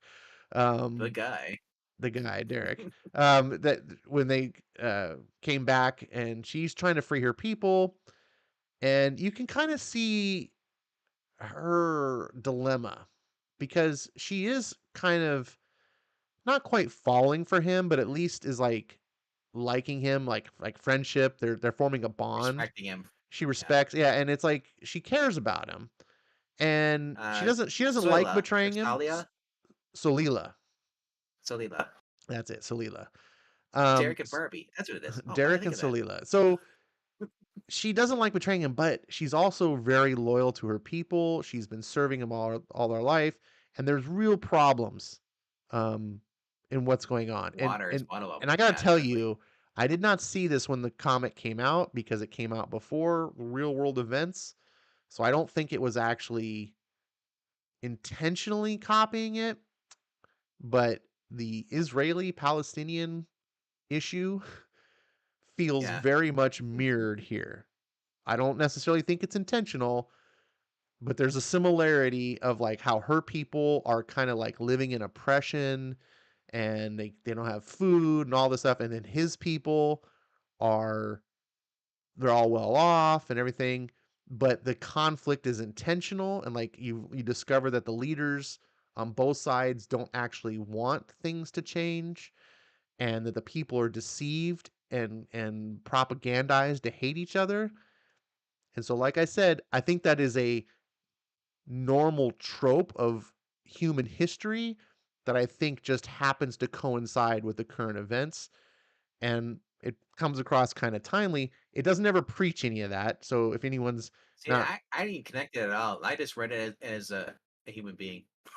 It's like, I look at books that mind of a child because I'm not in thinking the and whole that's world fine. that Like you are. it's not And preaching that. so You can just no, see the the coincidence. but Like it now I there, see it. Yes, but I wasn't even thinking about that when I read this. right. I it's I'm sure there's a lot of comic books you could probably line up and be like, wow, this is kind of weird. No, This it's a this very it's not like the yeah Israeli Palestine yeah. is like unique in history. Like there's been It's been many going on times for where like there's been a oppressor versus oppressee situation. no, Um, but like but that war's been going on for centuries. yeah, the Israeli Palestine is 75 years. Um, Well, I mean, insert a different name. It's the same thing. Death to yeah, Jews. yeah. For throughout history, we have. It's Anyways, like, so not to beleaguer that. So she had this bright idea that she was going to trade him in for some favor. Then ended up getting caught because she kind of has like too much principle, so she couldn't lie. And so their leader figured her out. Anyway, they lock her up, and then this witch sister lady of this covenant. I don't know what it is. It seems a like secret order that she a used to secret be order part that of, she used to and be. Yeah, she kind of comes to her aid and gives her this key thing that she's holding and says that she's got a bigger mission and blah blah blah. So that's kind of a neat subplot that we haven't seen. And then this other person now is coming to rescue her. Very kind of reminiscent of the whole like, aren't you a little short for a stormtrooper? So this, I think they're called blast troopers. Anyways, comes yeah. to rescue her, and they put on the armor and they're going, trying to sneak out. And then we cut over to This is cool. the quint. What are they called? The quintessor Quintessence. Yeah, yeah. quintessence. They get four heads. So we But they see we see Pigface. I forget his name again. I gotta write all his names down. uh He's still I trying to don't know. trade. He's just he's trying to trade in the ship that they escaped their planet Skuxoid. with, the Skuxoid, right? Yes, And yes. he's like, oh, it's Zertonian and Argorian like combined, and that gets the Quintessence attention. He's like, Zertonian, what? And I like how Kirkman writes this, where he doesn't like leak too much, just enough. You're like, She like, he's like, wait a oh, second, so okay. she succeeded all those suns ago. Zertonia is real, and you're like, wait, what is he talking about? What's this Someone big that deal about yes. Zertonia? So And somebody created the Zertonia, and I wonder if they're the reason what like they're gonna leak more information about how we got the black hole in between the 'cause basically they live in a donut. yeah, but this guy's like surprised. He's like, because he says a line, so she succeeded all those eons Yes. ago. Zertonia is real. Who is she? We don't know. It's a mystery. So it's a mystery person succeeded in something that presumably was thought to be impossible, and like it's eons ago, and this guy's like, whoa, and I just love that kind of storytelling where it's like the writer hints at you, hey, there's a bigger picture here. I'm not going to reveal it quite yet, but I'm just going to let you know that and so it just keeps There's you clues. engaged. Yeah, there's Yeah. clues. And so he's extremely interested in the ship for the technology. And then we cut back and they got Well, rescued. yeah, And I think so. Here's my quick 2 cents on that. Using he's interested in the technology, so he can trace it back to that planet where they are. probably, So I yeah, think the person, I think I'm speculating here. I'm gonna say the person, like she finally did it, like you know what they're talking about, is someone that rebelled from them. could be. Yeah. So Maybe someone who formed that order of the and witches or something. It's a girl. I don't know. yeah, yeah, and they want the revenge because this person, yeah. But like, Um, cool. So we cut back to the rescue operation, and they get back, and it's those rebels that rescued Derek. Remember the kid from the previous issue, and so Derek is the one that organized her escape. So she's really surprised. She's like, "You did this?" And this is one of the most fun parts of the comic, and that RDV was hinting at is some of the banter here. And he's like, hey, you Mhm. would have done the same for me. I would not. No. Well, now that I've done this, you will next time. I probably won't. Couldn't you just lie? He's like, It's and it just, that's more. It's kind of like me and Zach actually. In top five, if you listen to us, it's like you just lie to me. Ah, yeah. So it's just, I love the banter, and I love that Kirkman doesn't overdo it. Like, if this yeah. was a Bendis book, it would be like every It's very panel serious with few would moments be, of like that. yeah, if this were a Bendis book, like every panel would just be nonstop banter, banter, And banter, as I banter, say, banter. every time I think of the main guy as being Nathan Fillion. It is You know, totally. with I the read him as Nathan Fillion. yep. Seriously. Um, so, but I love that it's sparse. You get those moments, and then Kirkman immediately like moves away. He never lets it over. Like the joke never overstays its welcome, and you go back to there's drama again. So it plays very much. He kind of does a similar thing that Lucas did in Star Wars. Like you have those funny moments, and then it's like, Yep. okay, okay, done. Back to the story. Okay, need a breather. Have some funny moment again, but then back. Like it wasn't a comedy, and this book is not a comedy, but you still get um, you just get these moments. And I love Derek's character. Um, so so we cut over to the leader, and he's just like, "What? They're Having gone, both Thanksgiving of them." dinner. He's having a personal feast. Like, remember, this is the planet. The Zertonians are the ones that are all starving. Yes. So, they're my equivalent. I'm the one drawing it. Now the book's not. I'm drawing the correlation that they're like the Palestinians. And this guy, of course, is just eating a What do you massive mean feast. they're Californians? Yeah, this is yeah.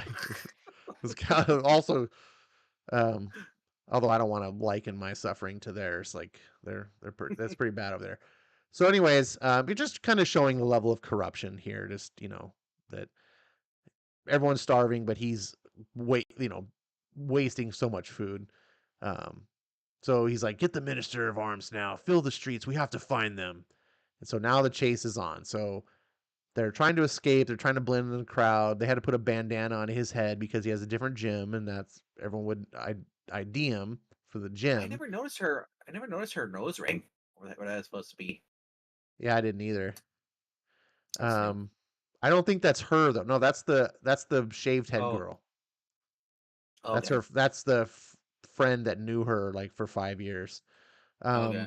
So they're going through kind of the seedy district of town and having a chance to explain like this is what she's trying to save, and you're seeing all the people suffering and starving. And they get to the ship that they're like is waiting for them, and it's a trap. Halt! Nobody move! And they're like, wait, what? How? And it turns out the little boy turned on him. Betrayed him. The boy that Yep. rescued him in That's the what. beginning, and he says, "I'm sorry, ma'am. They said they would find my mom if I helped them. I just miss her so much." And she So I'm gonna put it right looks. here. If you pause right here, uh, this is a Robert Kirkman trope. Every single series he does, the kids are a bitch. Uh, he did this with Walking Dead. He first started with The Walking Dead, where the kids got the adults into trouble. So I think it's funny that Kirkman keeps continuing with his trade. I don't think the kid is a bitch. Well, no, it's as far as sense, it's like okay, maybe it's too strong of a word, but the kids, basically causes people with problems. This is why I don't like kids and like in zombie apocalypse, same thing too. It's like the kids cause Well, people get killed. yeah, Yeah, well, and kids are what's not an asset. naive or easily swayed. They're You know, what's the opposite of asset? disadvantage, Yeah, like disappointment. a no, not disappointment, but I mean, Their luggage. You don't yeah, I need. mean that's they have to be cared for. They can't pull their weight. And in this case, we're seeing is, they're easily exploitable. And so the kid was exploited by, Yep. false promises of evil people, and he just wants to see his mom, and he just doesn't know any better. And what I love about this scene is you see the girl who organized the operation, the shaved head girl. She looks down and is like, "Huh?" And he's crying because he knows, like, now, like, how bad this is, and he's upset with himself that he is the cause of this, and she just relents and is like, "It's okay, Ultim. I understand." And I just like this human side because he's not an adult. Like, if he was a thank you, Ronnie, liability was the word I was looking for. Um, he's Well, he's not like an adult who backstabbed him and was like, "Aha, I'm taking the money," and well, we can be mad at it. He's a usually kid. Like, this he doesn't know any follows better. usually this follows a trope with somebody like another going stupid kid. Someone they Uh, don't have that in here though.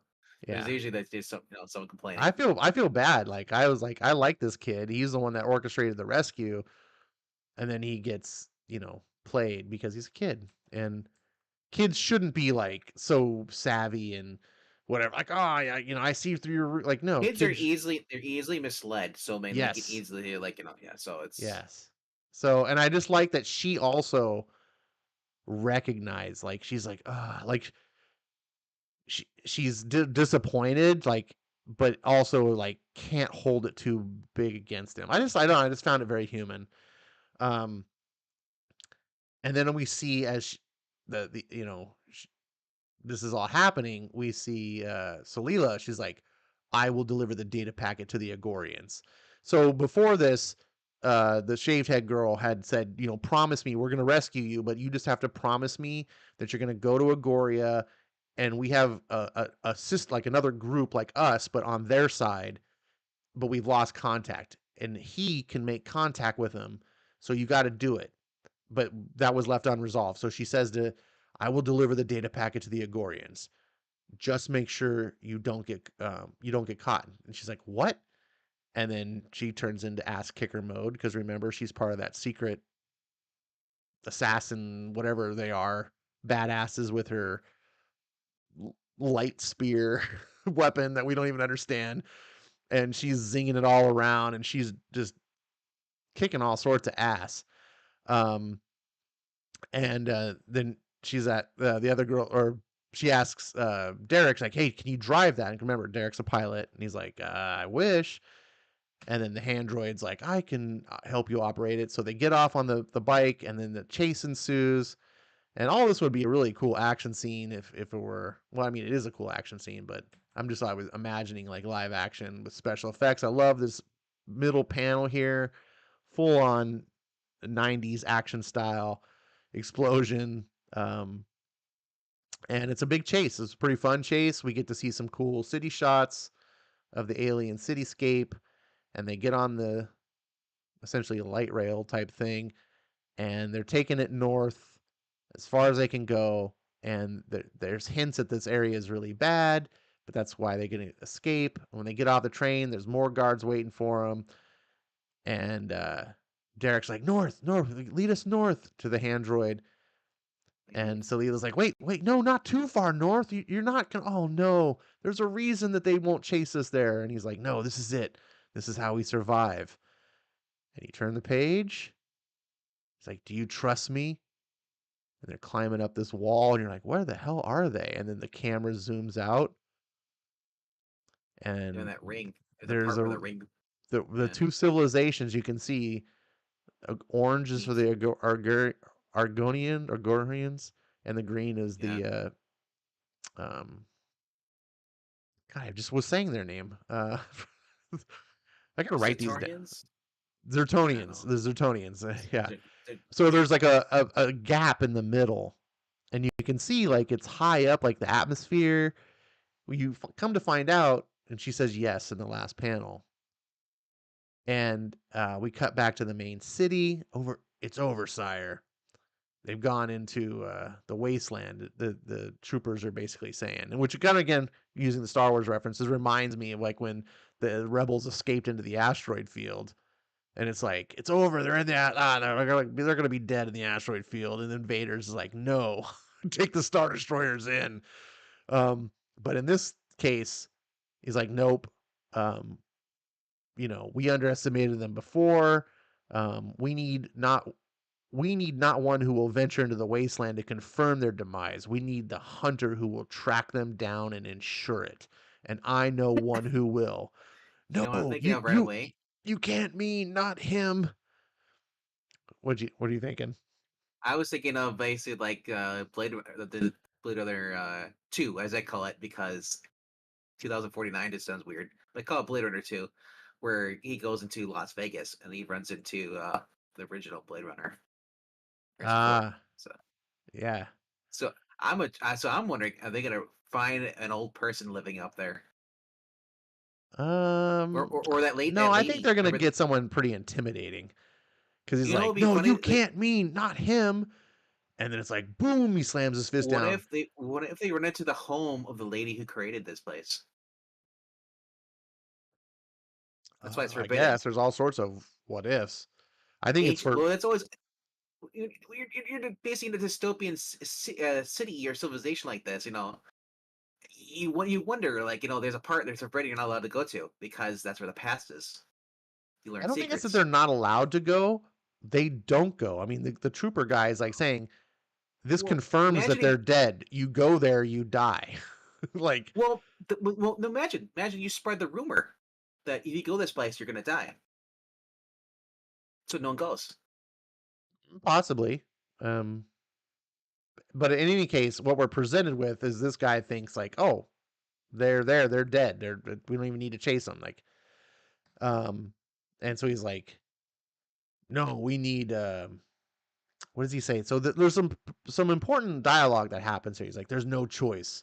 We must prevent unity, no matter the cost. That is our sacred charge to avert the coming of Goliath." And then he's So go looking down. He's like, pinching his brow, like, "Zerta, help me. We must revive Proximus." And you're like, Goliath is Unicron's brother. "So who is Proximus? We don't know, but it does sound like it could be a Transformer." Um, I am guessing Goliath might be tied with whoever the she was eons ago. Yeah, It also kind of reminds me of like a Dune maybe the people. scenario with the Muad'Dib, like the chosen So one. those guys that you said, the weird people looking with the forehead thing, maybe they are the Goliaths. No, it's not the Goliaths. It's coming of Goliath. Yeah, It so maybe sounds like it there's says a prophesized yeah.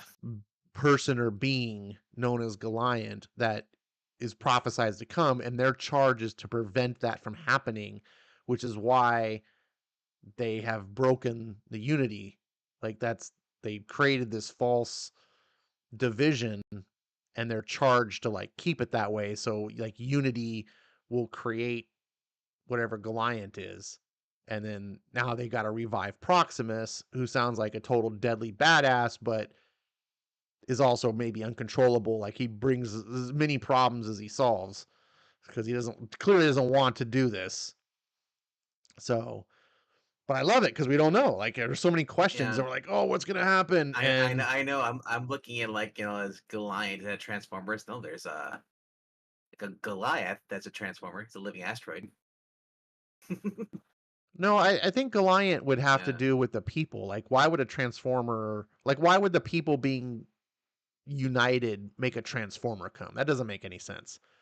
So I'm guessing Goliath. Goliant is like a prophesized chosen one being, like in Dune, like Paul is the Muad'Dib, the Kwisatz Haderach, like bred over centuries to like be the male who can tap into the Bene Gesserit. I don't. You probably never follow. Like, anyways, we watched the movie Dune, so, um, so I just dug this issue. Like, I did the world building stuff and the whole subplots of the different characters' motivations and the histories and like why people are doing what they're doing. Um, Combined with the characters. I mean, I say this all the time. When you can create a story where the characters are really likable, it makes the plotting so much easier because you don't necessarily even need the best plot. You just want to see what the Yeah. characters do. If the characters suck, you need like a really good story because Well, you're like, I just don't give a shit so about this character. You better win me over. so Goliath was the name drop. The Zalek named Goliath. He, at the here, he's also was also referenced in issue 2, part of Direct's vision. Um, and then the Her is basically the deity of Zertonians. Um, the yeah, so I'm just curious, as far as what's it all gonna be. But if you go back in issue 2, there's references to the girl, but where I guess it goes Her, um, Zerda, and then Goliath. They're in issue 2. There's reference.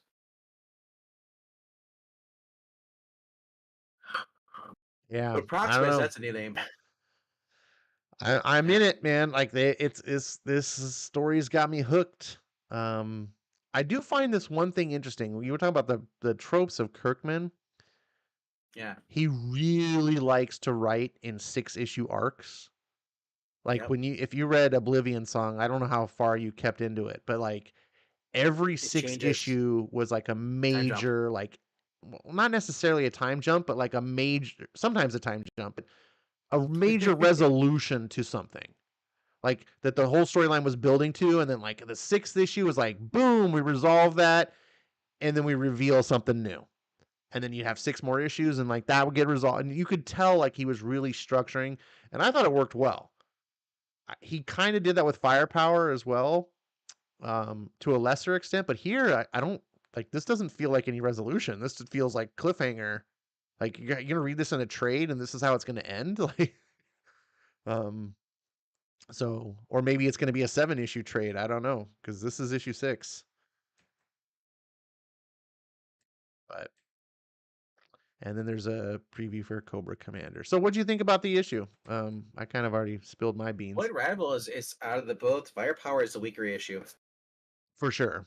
Uh, yeah. Void Rivals has been fresh, and I love it. Firepower is gonna be kind of up and down for me. We all know, from for those who don't remember, when we originally talked about the Firepower, is that I didn't care for the whole family thing.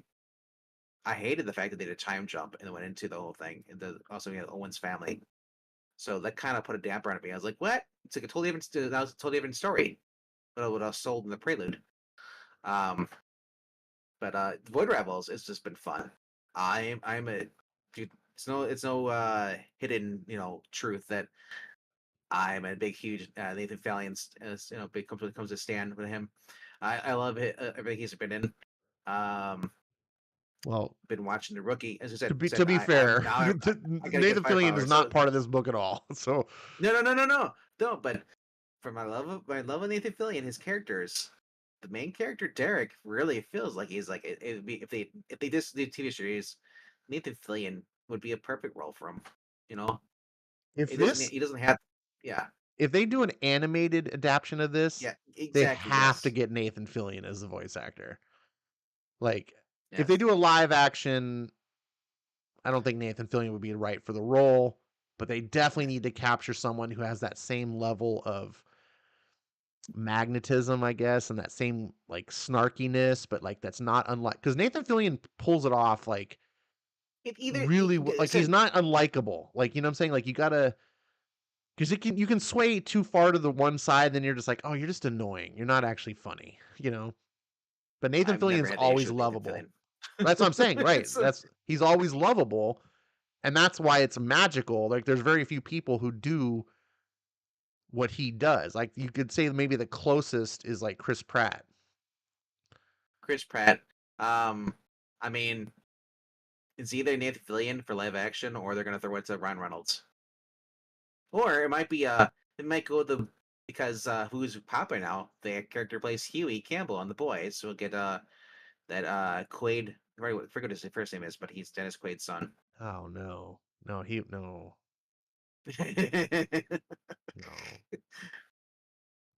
But I would cast Nathan Fillion in everything if I could, because yeah, even though he's older, I know he can still act it out better than most of the people. the Um, character's got to be believable as like a military pilot and so like that. I love Nathan Fillion, but well, I just don't see it. Also, I think it might be on the I don't nose. see I don't see Derek as being a military pilot. He's too much of a goofball. Yes, he's the best pilot in the Argonian.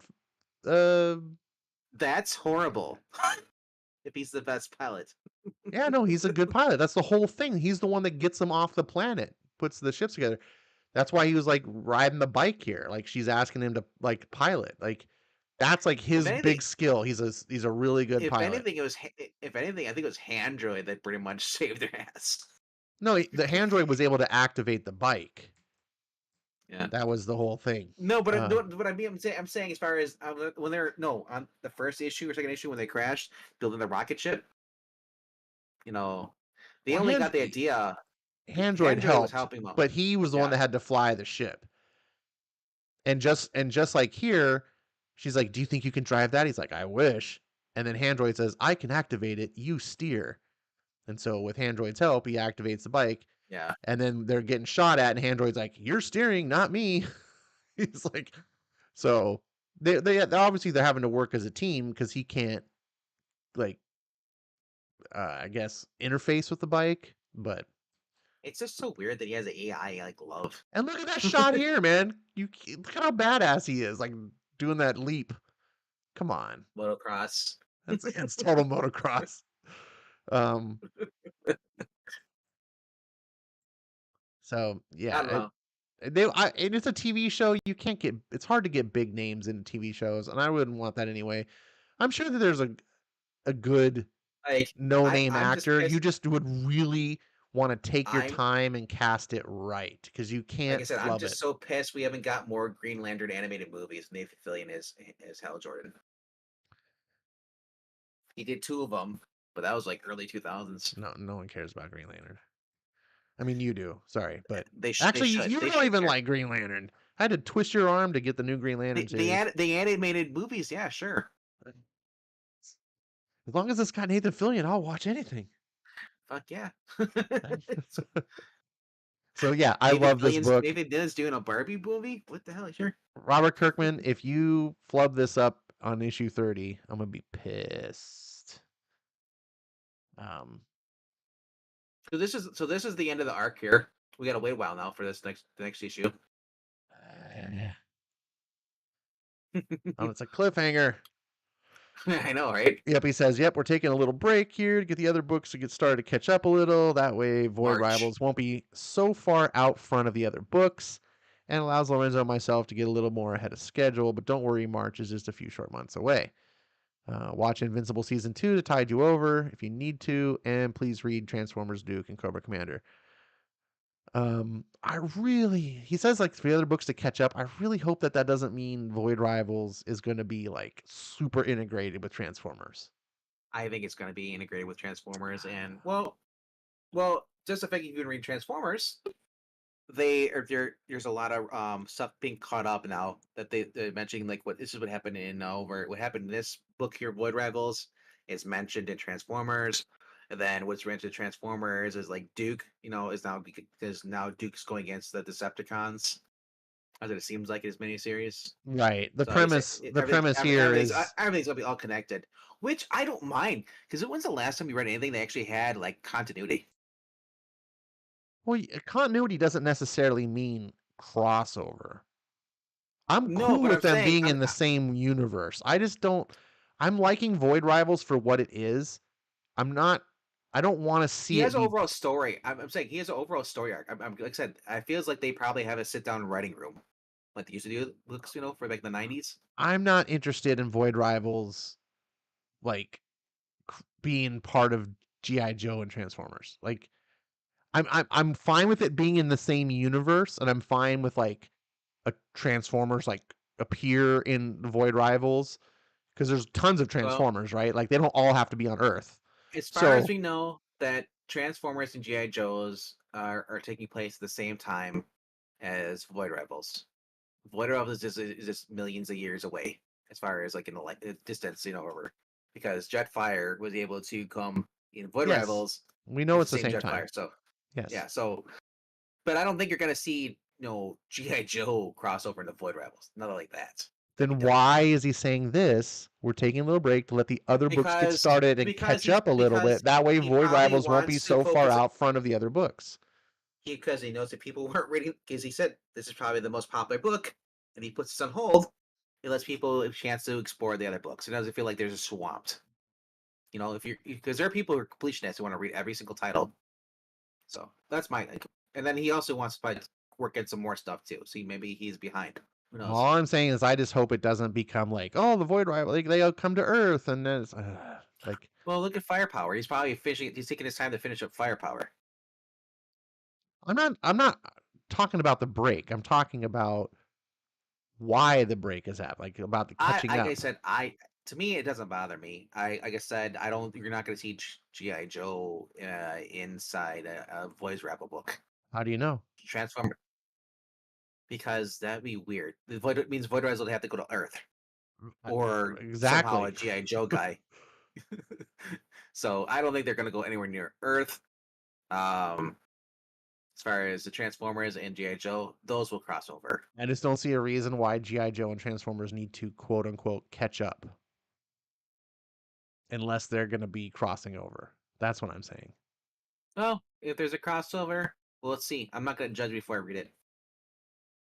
Well, I'm not judging it. I'm just saying that's not what I'm looking forward to. Like I like Void Rivals being its Just thing. It's cool yeah. that a Transformer appeared, and it's like, "Oh, hey, that's neat." Like, but if all of a sudden their narrative, like the plot line of Void Rivals, like blends in with the plot of Transformers and GI Joe, and it's all one big mixed plot. So my thing is with Transformers and GI Joes being together, and then whatever they do here with the gigantus or whatever you know um Garganolith or whatever Mm-hmm. like and Maximus. I think whatever those two, whatever happens in this book, and the next issue is gonna awaken those whatever Transformers. That Transformer is gonna end up going over to Earth or something like that, just like Jetfire, and it's gonna cause something huge. Yeah, So that's kind of like how I'd like to see. Because what I was saying is, there's a ton of Transformers, right? And they're not all on Earth. So you can yeah. have the Transformers on Earth having their storyline. It interacts with GI Joe. That's fine. And then you can have different Transformers that are still out in space, and the Void Rivals run across their path. Just I don't know. Just What it's just something you what could if the easily overdo. what if the city the world they're on right now is one giant transformer? Oh, that could be too. If we talk about Unicron, I said this could be there. This could be another one. Yeah, And this is the '80s too. '80s Transformers, '80s GI Joe. it's possible. That'd be really weird though. Like having humanoids like living on a Transformer. But we'll see. It's really cool though. Like I just like it the way that it is. And so I just get worried that it would shift gears And to who try was to this be Zerta? more like something else. Zerta This is Zerta, she's the I first quintessent, I right? yeah, I believe Zerta is the Or- person that the quintessent was referring to. Yeah, and she built Zertonia. Right. So I wonder, like, okay, so did she which is like, I mean, is this like a Godzilla King of Monsters situation where they have like they have a giant kaiju encased inside the middle there, where the portal is? Like, how did Yeah, that get there? What's the reason? ha- I want to know what is the yeah, reason for that thing? yep, I'm with you. I'm kind of like hoping that they like go off into space again. I wanted to like see him have adventures and but like Kirkman's got a plan, obviously, like so I'll let it play out. Um I have no complaints where it is so far, so I guess it's a little soon to be jumping the gun. Rania Yeah, says you could have a Logan's Run you could have a Logan's Run the movie situation with the old man in the city and the heroes meet him. yep. That's That's a what I was saying before. I was possibility. saying that Zerta is still Um, alive, or at least she's really old and she lives in there, or it's just you find a hologram recording of her revealing the truth, and well, it's like she does have that key thing that the sister gave her. and maybe So that goes and locks up there's because bigger things going on and people know well, yeah. about it. So For those who remember Logan's Run, they found the White House. They found the it's been all these years. They've been thinking they go to Washington D.C. and stuff, and they're like, "What is this? All history stuff, old people on there." Like, I want to see that at the top of that thing where they are now. It's like people don't go there because not because it's dangerous, it's because they are afraid of people going up there and discovering the truth. They have their own truth. They built this whole lie, this whole war, right. and going up there, you discover the past, and then everything they know is a lie. You know, so that'd be Yep. kind of cool. But then Um, again, this is like space fantasy, so Zerta could still be lay up there. yeah, I She mean, could we don't be wait like if she's a transformer, she could be eons old. I mean, Jetfire is. that's what I'm saying. She's a transformer or something like that, or she's an old, or maybe she's a squid person. If we call the Skux or not Who Skux, but the other knows? one. Um, Ronnie says, considering that nowhere was a celestial head, a world. I think the stupid YouTube puts the Oh yeah, yeah. World being a transformer is another realm. Yeah, them living on a transformer. being a yeah, no, it is also not out of the realm of the fact that if in the original Transformers movie, the animated from 1987, Unicron was a planet, and it reveals spoiler reveals He that transformed. that G transforms, and you're like, what? um, Like so it yeah, that same was same with that there's already precedent for that sort of stuff. Proximus does sound very transformy. Um, and I'm Well, very when I curious. think of Proximus, I think of like Dinobots transform. I'm wondering, will be really. I I wonder if Kirkman has the ability to create new Transformers. I wouldn't be surprised if Hasbro wants to release a new toy line.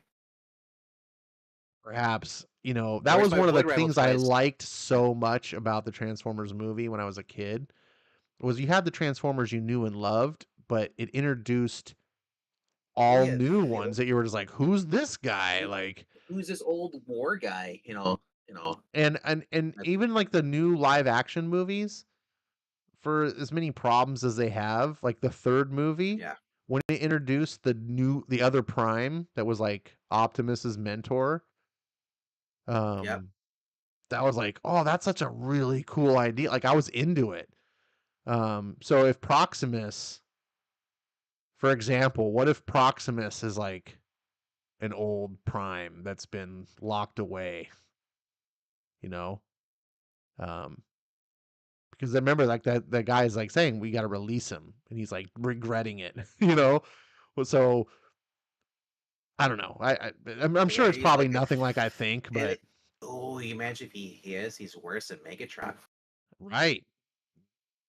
And So then because he released Proximus goes to Earth and involves a whole war with the with the Transformers, and then then Megatron is revived and kills Proximus.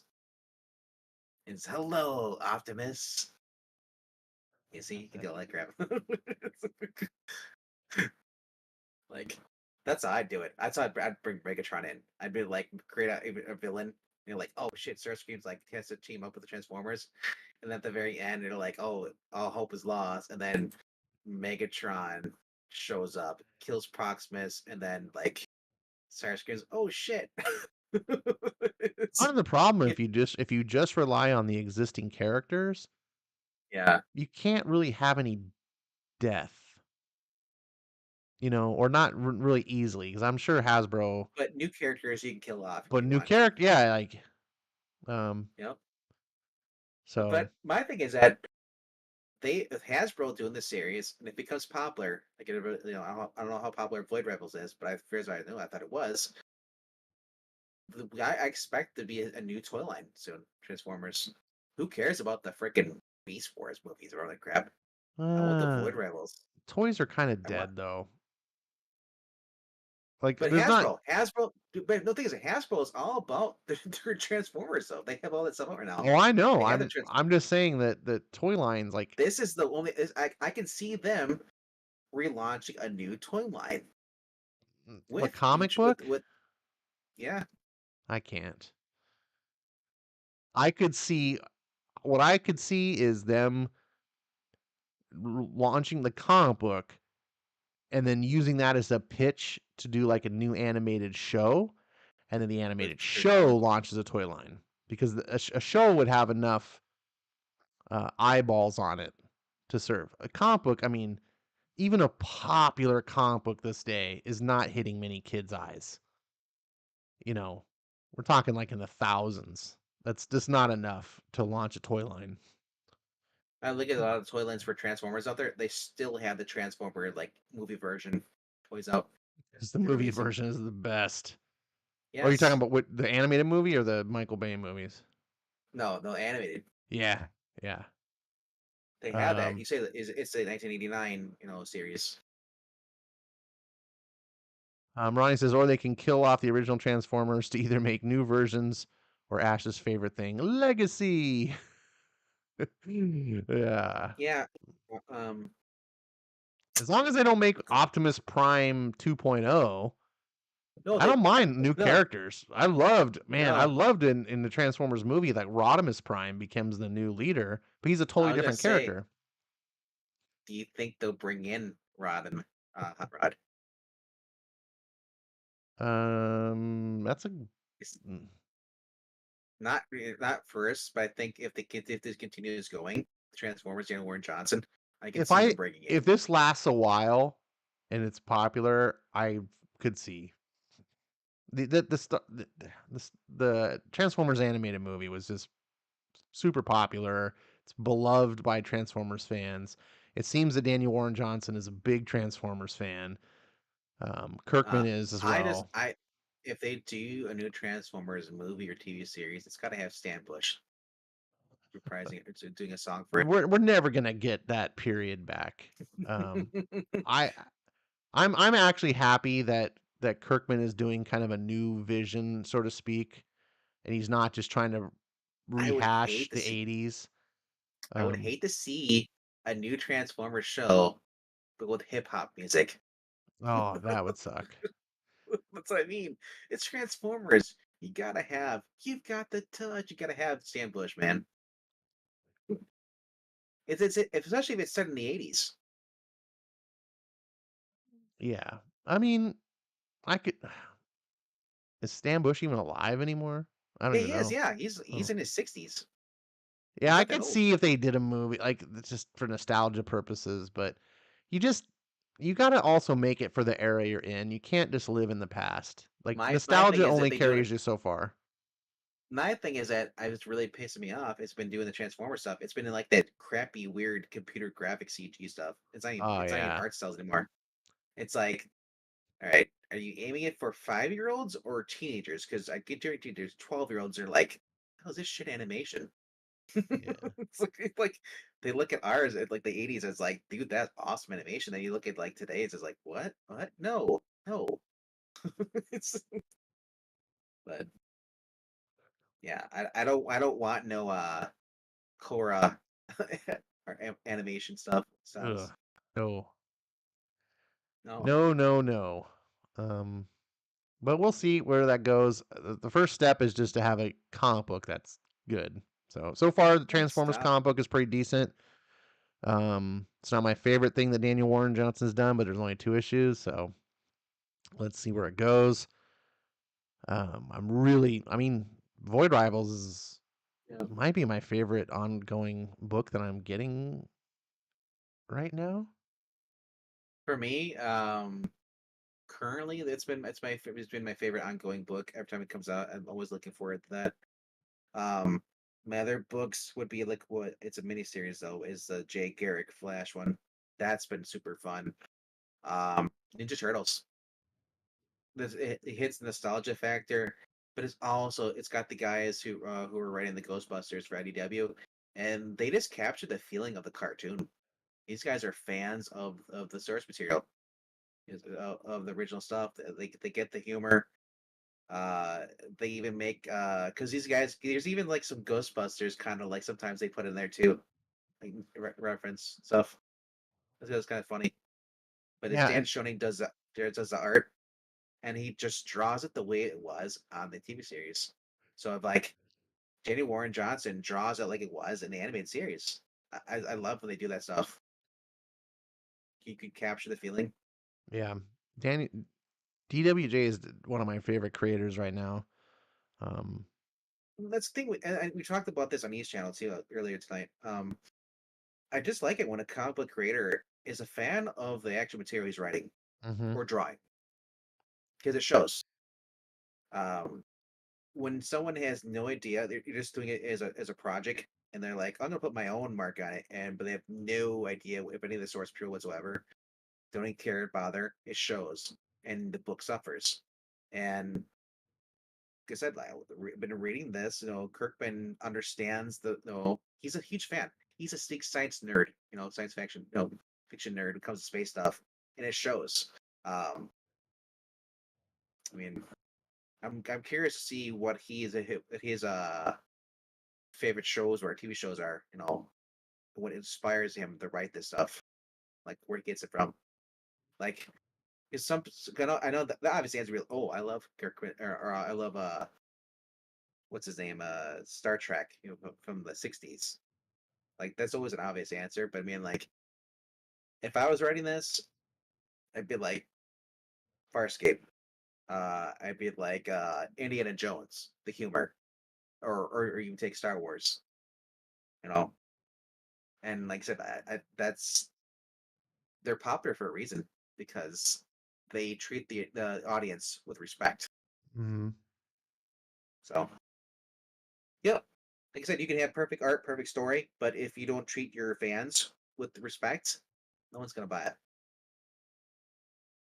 Well, I But mean, part of treating your fans with respect is good art and good story. Like they're giving you good money for 20 pages of but I content, you mean, know. well, you could put up well today's age, if you're on Twitter or social media calling your fans bigots, Right. you kind of lose those your audience, no matter how good your story is. Uh, That's not like whenever. That's like to me. Whenever Mark Way says something like "shut up, shut up, shut up, shut up," just right what's fine is "shut up, man." yeah, but how many times have you defended him? Like I've been on the other side where I'm like, ah, screw that guy. And like, I don't care. His book is good. I'm gonna keep buying it. And I'm like, every all right. every once in a while, he'll say something stupid, and it's usually about Superman. It's not politics. It's just something he's just he's. But I don't know, man. It's like I said, if you truly want to capture, like get all your audience, you don't do any your social media. Your social media is just you praising your book. That's it, nothing else. And that's why I like Jeremy Adams the most. I mean, I guess I credit Mark Wade being a good writer, but as a salesman, he sucks. You know. Yeah. But anyway, we are We're at the end of the going road. into a 40-minute goodbye. 40-minute We're like Ray goodbye. Charles stumbling around at a old country buffet trying to find the food. Do we know what we're gonna read next week? Well, for me, look. this We week. got What do I got? Transformers for sure. Definitely Transformers. And phone load, load. I've been reading that Commandment book, both Commandment. I'm liking that. There's Superman 78 issue issue 2. There's a new issue. It's Shazam.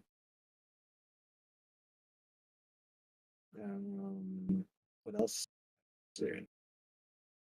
This is a Yeah, bad because week for I'm me.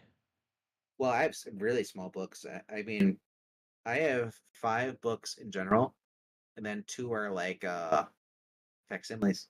I have 2 books. Yeah. Let's see. Um, Ew, there isn't much coming out this week. Well, there's a lot of holiday stuff. There's Creepshow Holiday Special, which I'm not getting. There's an Archie book coming out this week. I'm not getting. I would say Daredevil, but we're not reading that crap. Hmm. No, we are not. Um, no. There's a new Bill Billingham Fire and Ice coming out. Issue number 2. Um, do what's here? Marvel's Voices, Avengers number 1.